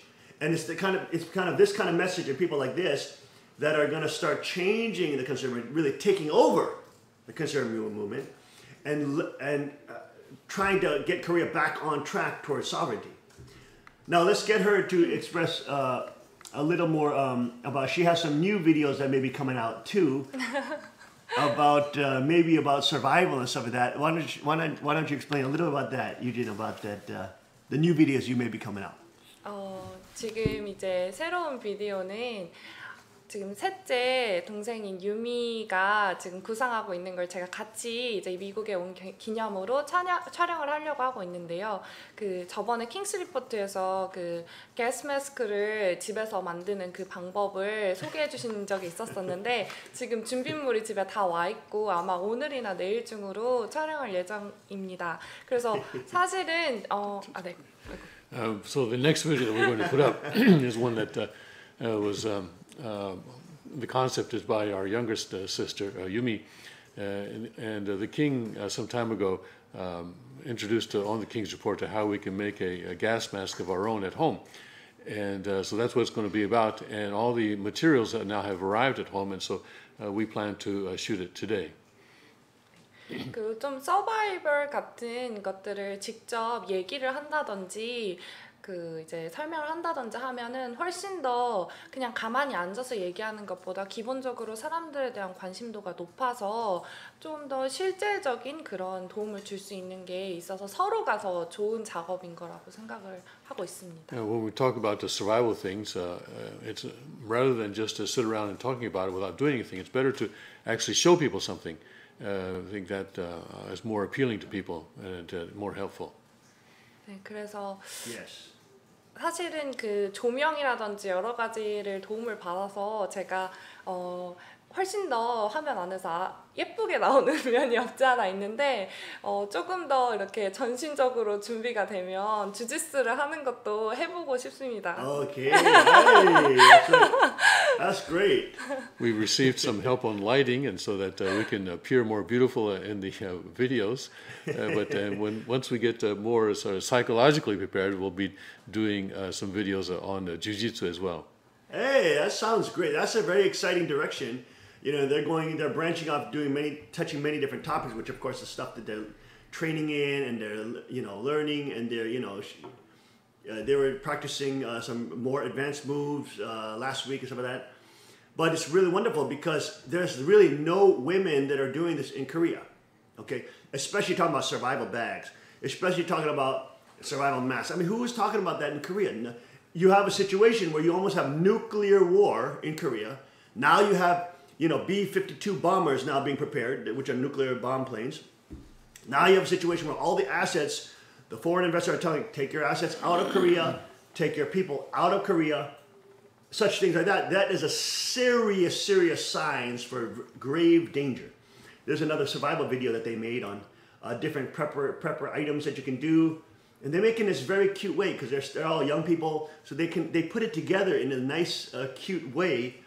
That is very appealing to young people, and this is what people like.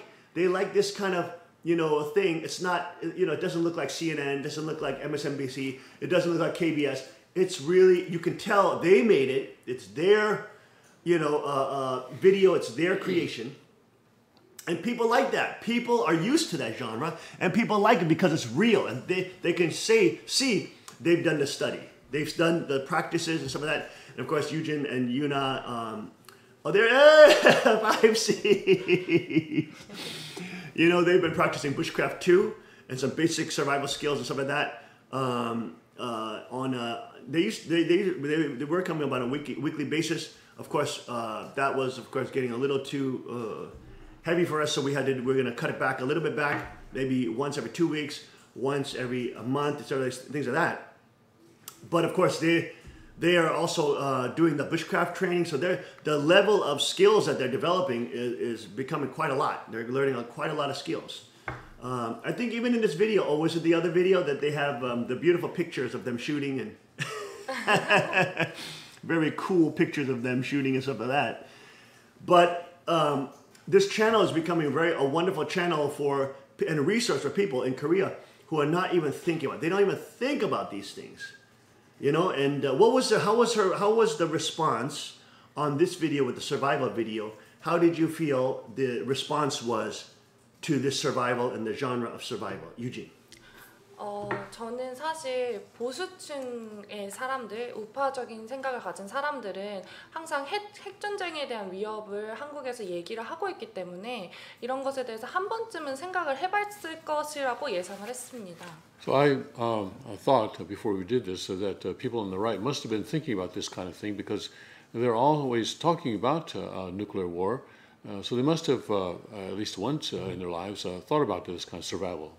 근데 저의 예상이 틀렸다는 게 이제 영상이 올라간 후에 댓글을 보고 많이 알았었는데요. But once we put the video up and started reading the comments, we realized that that assumption was wrong.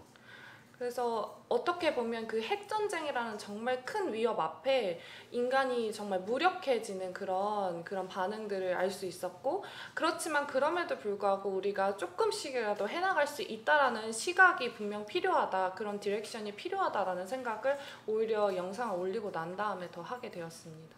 We realized that in the face of nuclear threat, most people feel completely powerless. But at the same time, realized that there needs to be someone talking about, well, we can. There is. We're not totally powerless. There are things that we can do. So I think that was important. I felt.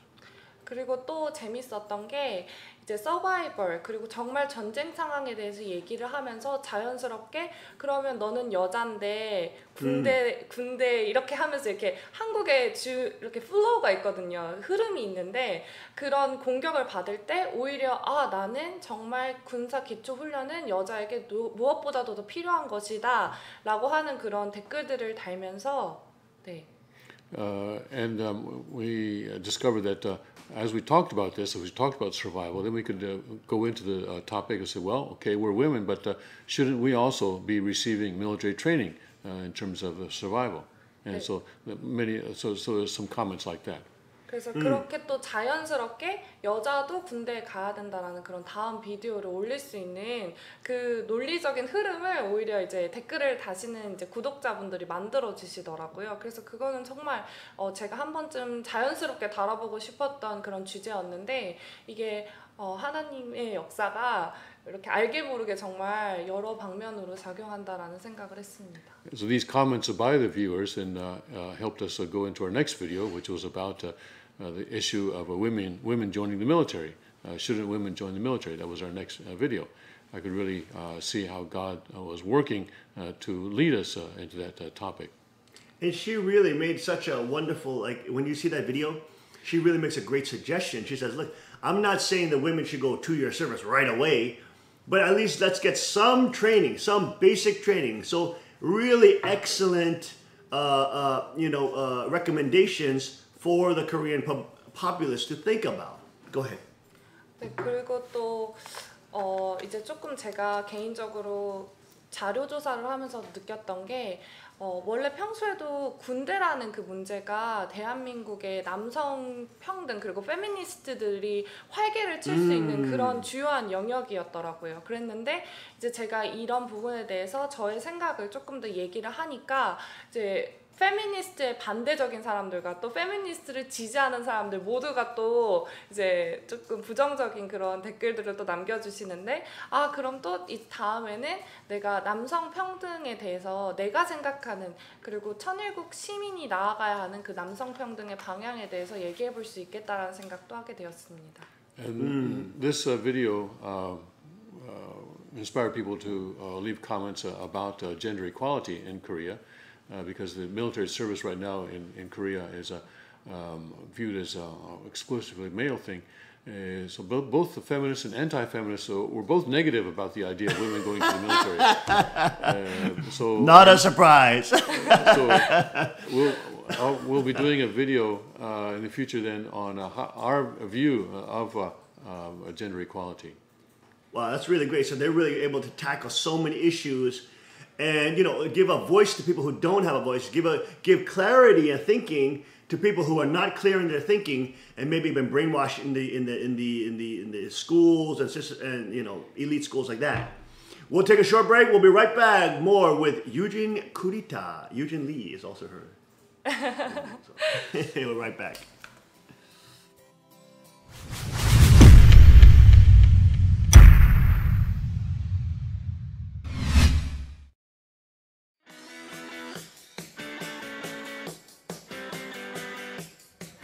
Hi, welcome to Tommy Gun Warehouse. We have a short video for you this afternoon. We want to show you how to work the action on a P380. This is our very small pocket 380 that it has a very strong spring, to work the slide. And this is because it's a very small gun, and we need to have that extra spring tension to actually make the gun work properly. So today I want to show you how to properly work the action. Ladies sometimes find it very difficult, not to mention some men find it difficult to work the slide. Okay, so I just wanted to show you how to hand a firearm to someone properly. The ejection port should be up, the slide is back, and nothing in the magazine well. Then you take this and you hand it to somebody in this manner. They should then verify that it is empty and nothing in the magazine well. And now what I want to show you is how to work the action on this P380. It's sometimes difficult for men and many times difficult for women, but if you know how, it's not that difficult. So Dai is going to start out by facing at a 45-degree angle downrange. The gun is going to be, the axis of the barrel is going to be the same axis as her forearm. She's going to keep it closer to her chest, and then reaching over the top with her weak hand, she's going to make sure that this ejection port is clear, that her hand isn't in the way, because you don't want to have an accidental detonation of a primer and injure your hand. So using the upper body strength, you're going to, just work it together, push and pull at the same time, and lock it back. And it's just that simple. You might not get it the first time, but all it takes is a little practice and learning how to use your muscles, and you'll do just fine. Dai had started this just a short time ago, and after the third or fourth attempt, she was doing it perfectly. So thanks for listening. Come down and see us at Tommy Gun Warehouse, and we'll show you this P380. Yes, sir.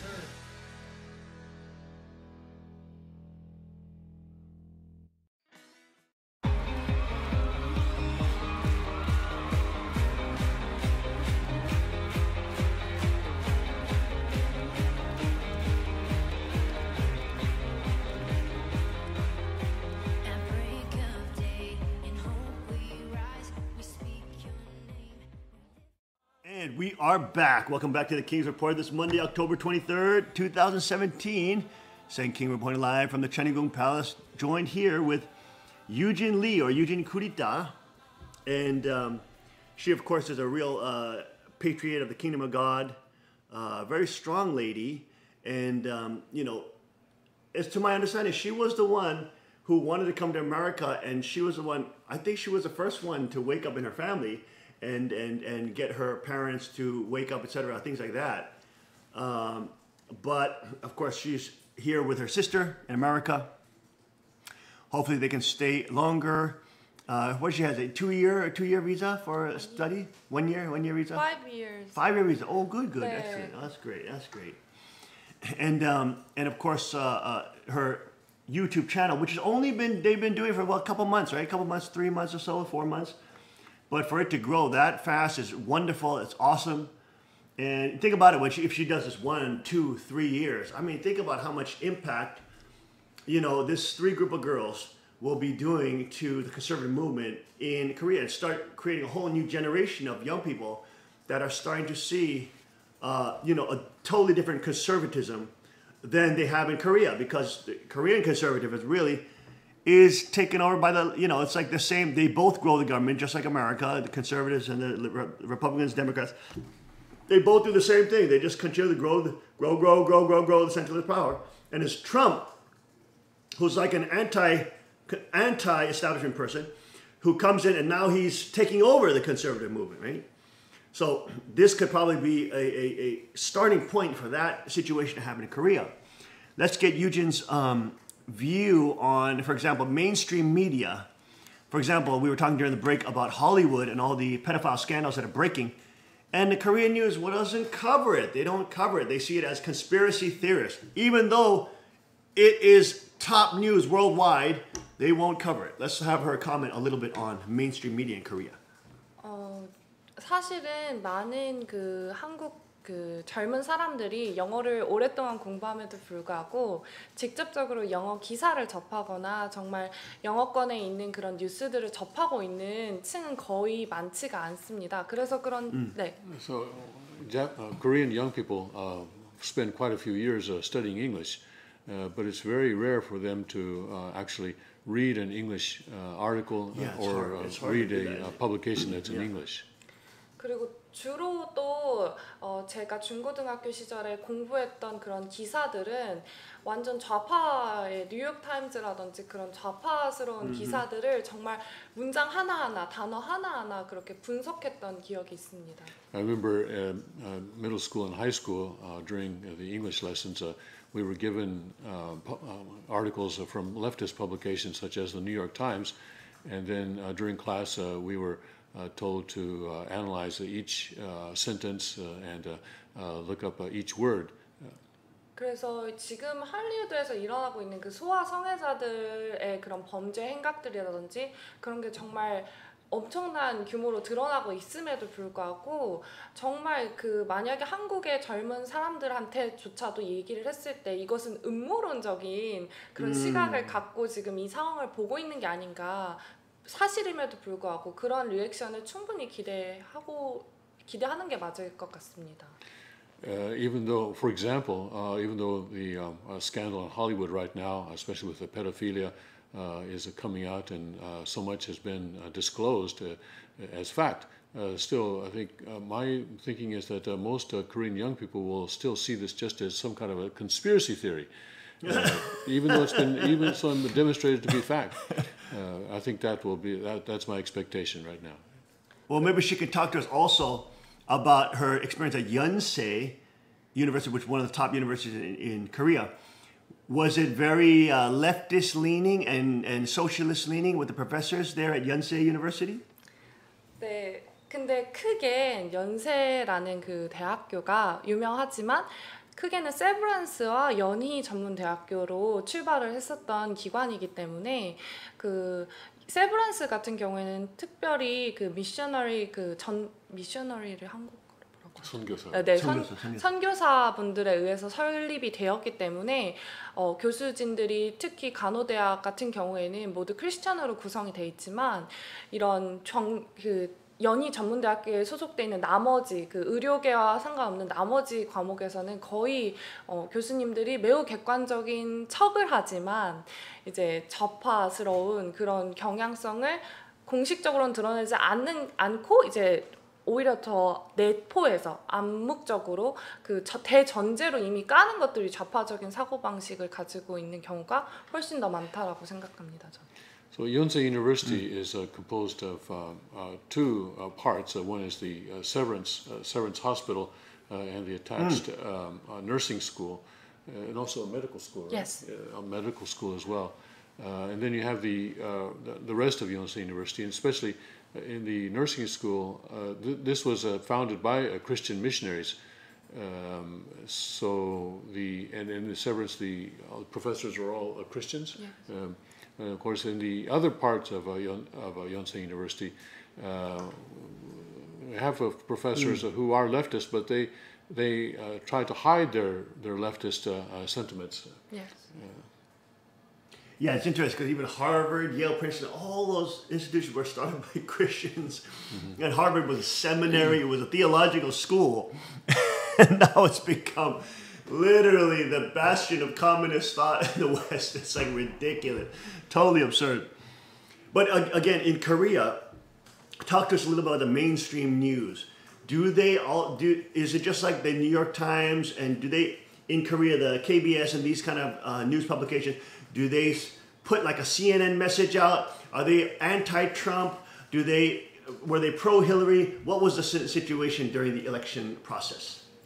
정말 그냥 좌파 그 방송들의 그 번역 그냥 그걸 그대로 번역해서 객관적인 추가적인 어떤 취재라든지 그런 과정들이 전혀 이루어지지 않고 그냥 정말 좌파 주류 언론들의 힐러리만을 지지하고 힐러리가 당선될 가능성이 98%다, 99%다 이것만 정말 방영을 했어요. 그래서 네네.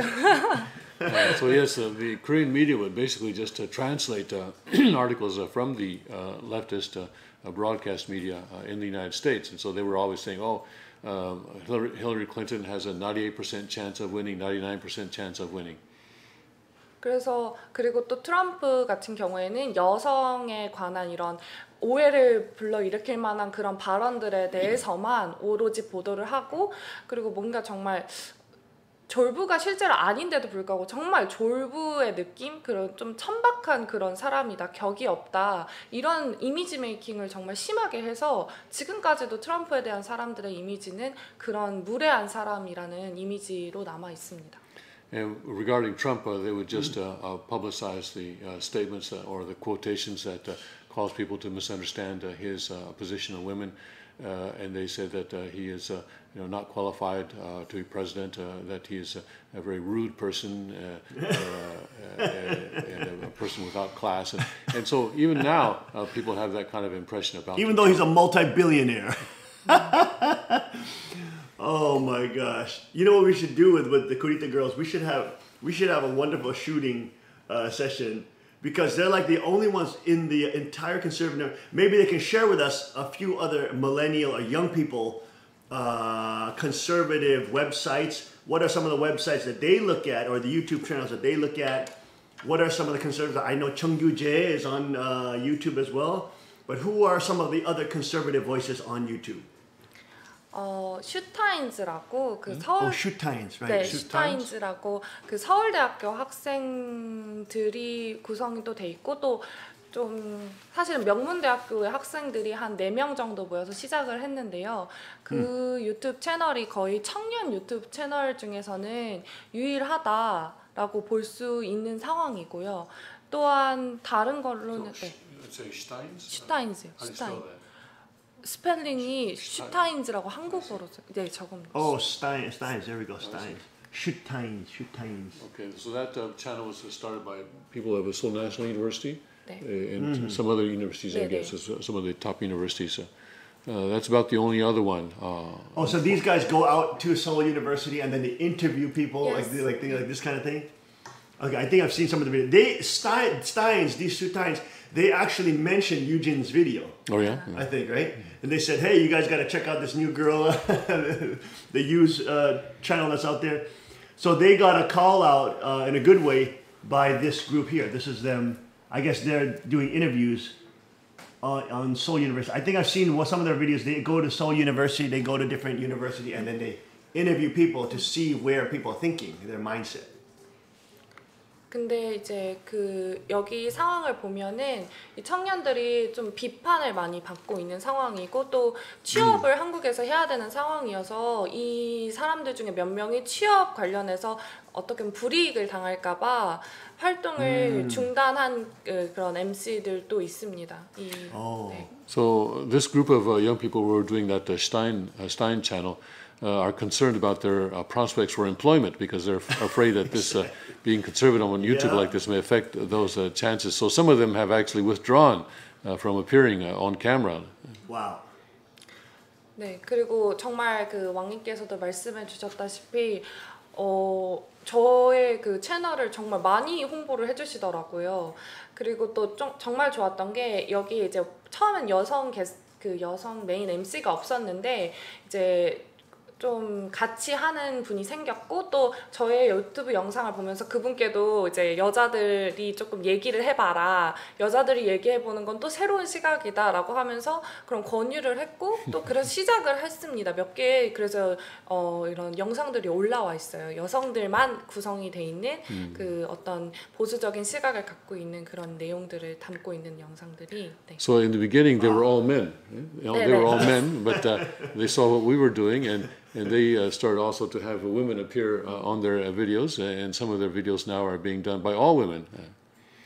근데 조금 아쉬웠던 게 물론 저도 그렇지만 한국에서 자라면서 정말 페미니즘에 알게 모르게 물들어 있고 젖어 있는 저의 모습을 발견할 때가 많았는데요. 그 여성분들도 보수적인 시각을 가지고 있지만 그럼에도 불구하고 그런 남녀의 성평등 문제에 있어만큼은 이 대전제로 깔린 것들이 제가 보기엔 조금 문제가 있다라고 생각되는 부분들이 분명히 있었습니다. And what I realized from this, and a little bit unfortunate, that whether people realize it or not, Korean people are influenced by feminism, and even conservative women in Korea. I think they need to think a little more deeply about the issue of gender equality. Yeah, there's this mass brainwashing, mass quote education. They call it education throughout the whole world. But of course, they're doing it with this feminist doctrine, which of course is, again, they're always supporting the big state. That's all it is. It's a political agenda to support the big state, and it's so weird. You have these feminists who are like these weird old women. There's like these weird old, like, you know, they're the teachers of feminism. And they're like these little gatekeepers, like Barbara Streisand, or like, you know, the Barbara Walters, who are attacking Corey Feldman and people like that, who are breaking stories about pedophilia, young women being raped.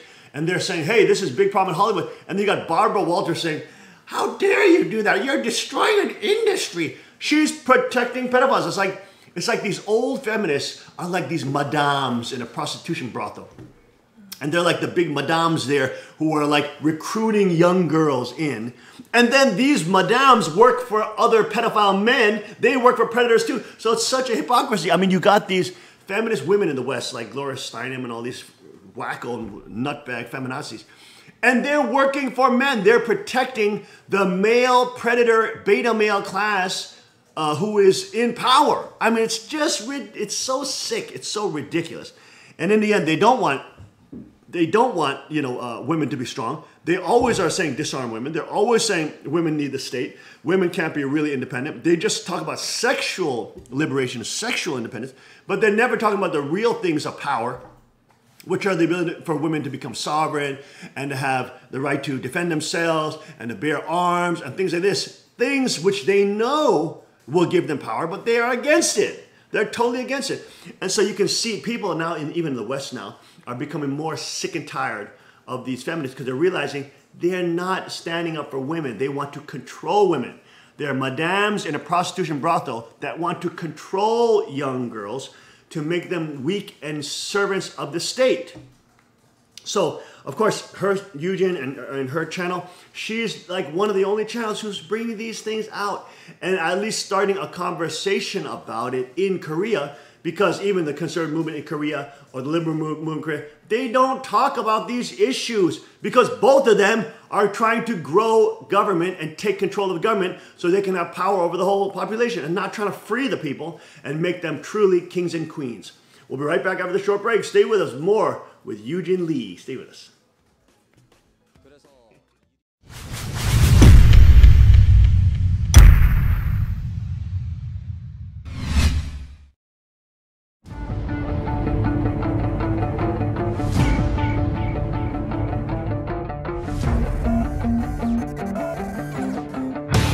I'm down here at the range today. I just learned a new technique from the father of the .44 Magnum, Elmer Keith, which is called shooting out of the notch, which allows you to make really long distance shots and still have an extremely precise sight picture. So I brought my CW9 car down, and with this little gun, we're gonna shoot this little munchkin at 200 yards up in the hills, applying this technique, and hopefully we'll make the shot.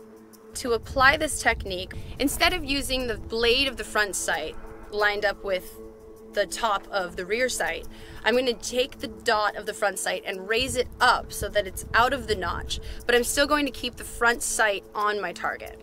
Bringing that front sight up like that is going to compensate for the bullet drop over that excessively long distance with just this little gun.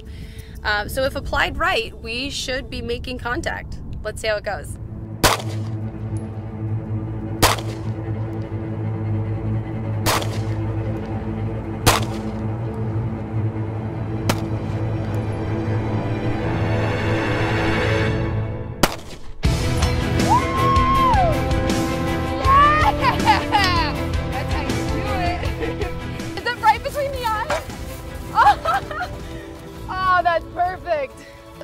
this shot, so I'm a little bit out of breath because you gotta run to make sure that is what I thought it was, and it was. So while making this shot, from that distance with these white dot sights, it literally would cover the entire target. You couldn't see what you were shooting. So using the Elmer Keith technique, you were able to raise it out of the back notch, I can't breathe, out of the back notch, allowing you to keep your accuracy, aim, and also still see the target, which is key because it was a hard shot, not gonna lie. But yeah, it went great, and Elmer knows what he's talking about. And for such a small gun to be able to take that hit, I'm very impressed with this. All right, guys, be sure to like and share, and I'll see you out on the range. That was awesome. Hey, can I try that one? Yeah, let's see with the 380. Does everybody have eyes and ears?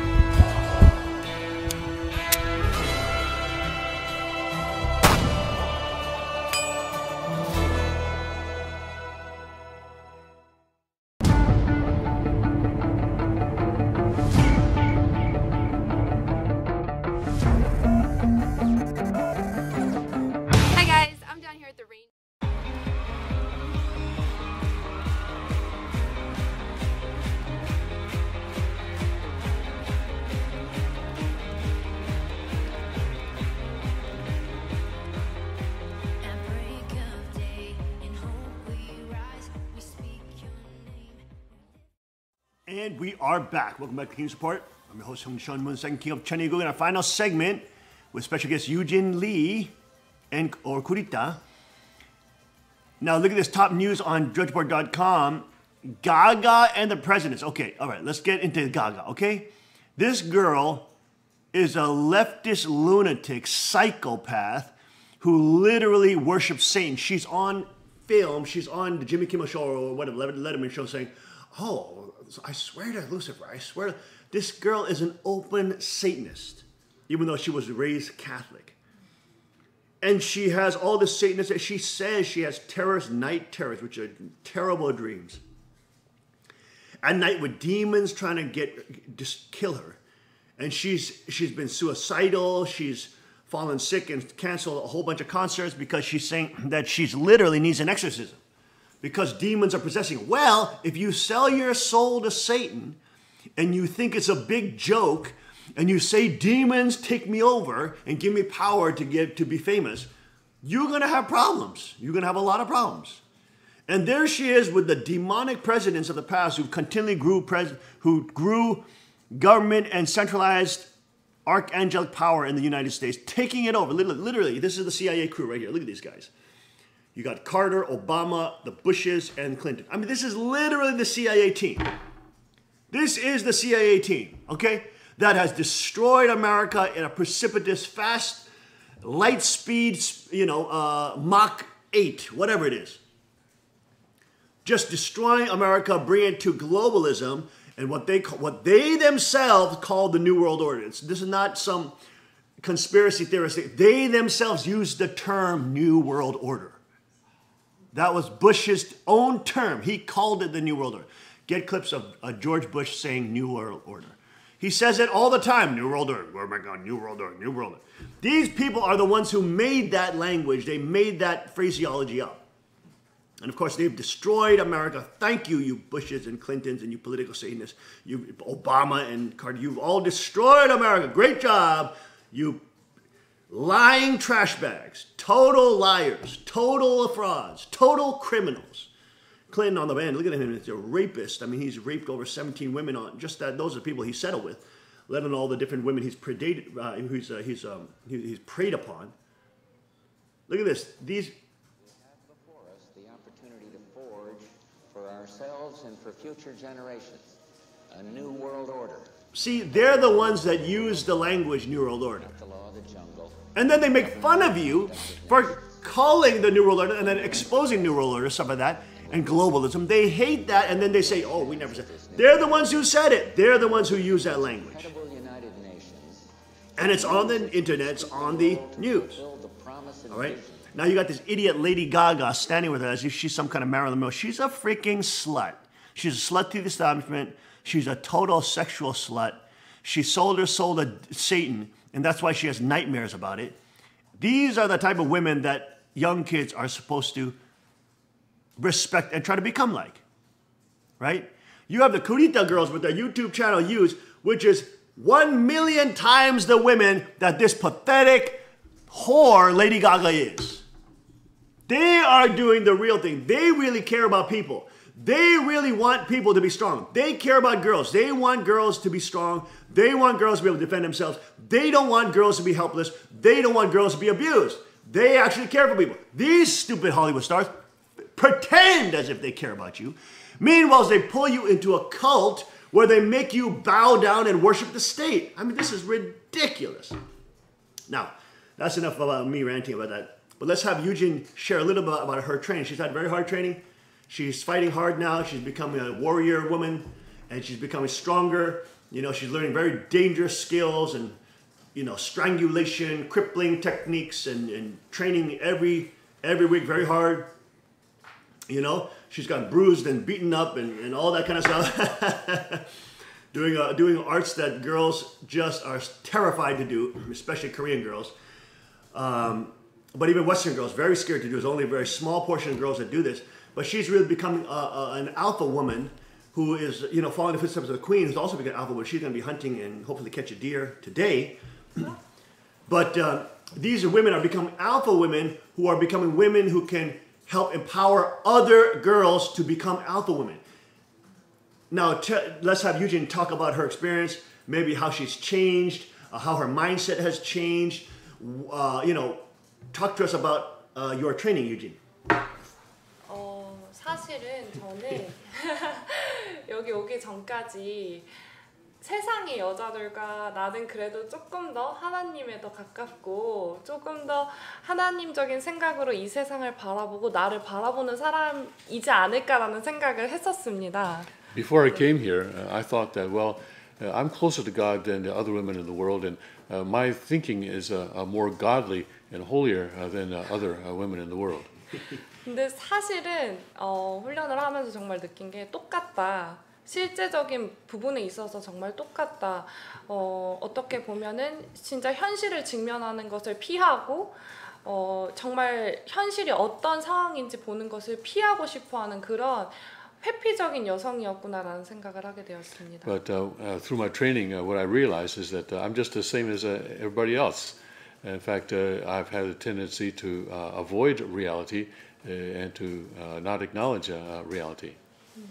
정말 대표적인 것이 뭐였냐면 제가 어렸을 때 정말 어렸을 때는 그 남성과 여성이 그렇게 크게 신체적 차이가 나지 않을 때조차도 사실은 남자인 친구들과 놀다 싸우다 보면은 그 사람들의 이제 힘이 정말 남성들의 힘은 여자들과 다르다는 거를 느꼈음에도 불구하고 이제 그 남자들의 배려로 인해서 제가 동등해질 수 있는 그런 힘적인 부분에선 분명한 차이가 있는데 이제 현실에서 그 사람들의 여자를 위한 보호를 하는 그런 배려심에 의해서 제가 안전한 환경이 있었다는 것을 다시 한번 트레이닝을 통해서 많이 깨달았던 것 같습니다. When I was a small child, sometimes there'd be fights with boys, and it was obvious in these fights that even at that age, when you know the physical characteristics were similar between girls and boys at that age, and yet even at that age, the boys were obviously stronger than I was. Even though that was true, I still really didn't think about that too much. I didn't really realize that I've been protected by men who protect women. 그래서 정말 그 한국 교육에서는 끊임없이 남자들의 정신 연령은 여자보다 4살이 어리다. 뭐 이런 말이 정말 그 흔한 말이에요. 그래서 뭐 이제 4살 차이가 나야 말이 통한다. 뭐 이런 식으로 정말 남자들을 한심하고 좀 성숙하지 못한 그런 존재로 많이 묘사합니다. During my education in Korea, it was common for me to hear that boys have a maturity level that's 4 years behind girls, and so you have to talk to a boy who is 4 years older than you in order to be able to communicate that boys are immature and they are really useless. This kind of education was very common for me. 그래서 어떻게 보면 제가 사실은 그 말을 정말 믿었던 사람 중에 한 명이었고 그렇게 사실은 속으로 생각을 많이 했던 것 같습니다. 네. And I believed that, and that was the way that I was thinking. 근데 정말 그 훈련을 하면서 그 남성과 여성의 힘의 차이 그리고 정말 그 신체적인 그 구조 자체가 다르다는 것을 제가 전공이 간호학이기 때문에 배웠음에도 불구하고 실제로 보고 정말 그 직간접적으로 느끼는 것은 정말 다른 차원의 세계였습니다. As a nurse, of course, I studied about the differences in male and female physiology. And even though I had studied that, it didn't really hit home to me until I started to train to really see the differences in the strength and the differences in physiology between the sexes. 그래서 정말 좀 아이러니하게도 훈련을 하면 할수록 칼을 소지하고 다녀야겠다. 훈련을 하면 할수록 총을 소지하면 너무 좋겠다라는 생각을 많이 했던 게 아무리 훈련을 해도 이 정말 큰 차이 그리고 또 어떤 무리들이 저를 정말 작정하고 공격하려고 했을 때는 아무런 내 그런 어떤 맨손의 그런 훈련을 통해서는 절대 나를 보호할 수 없다는 사실을 너무 깊게 깨닫게 되었습니다. The more I trained, the more I realized the need for carrying a knife around, and the more I wished that I could carry a gun with me. And I really realized that I'm never going to be able to, no matter how much I train, I'm never going to be able to close that gap between male and female completely. And if I were attacked by a group of people, then there would be nothing that I could do with just empty hands. So that has really been an important lesson for me in the training. 근데 한국 같은 경우에는 특히 여자가 새벽에 돌아다녀도 안전한 나라다라는 게 공공연한 그런 사실이라고 받아들여지고 있습니다. 그래서 정말 특히 대학가 주변에는 술 취한 여자들이 정말 길바닥에 널브러져 있어요. 그래서 그런 여자들이 과연 이 현실을 정확히 직면할 수 있을까 했을 때는 전혀 모르고 있다라고 볼 수밖에 없는 행태가 지금 한국에서는 너무 흔한 환경입니다.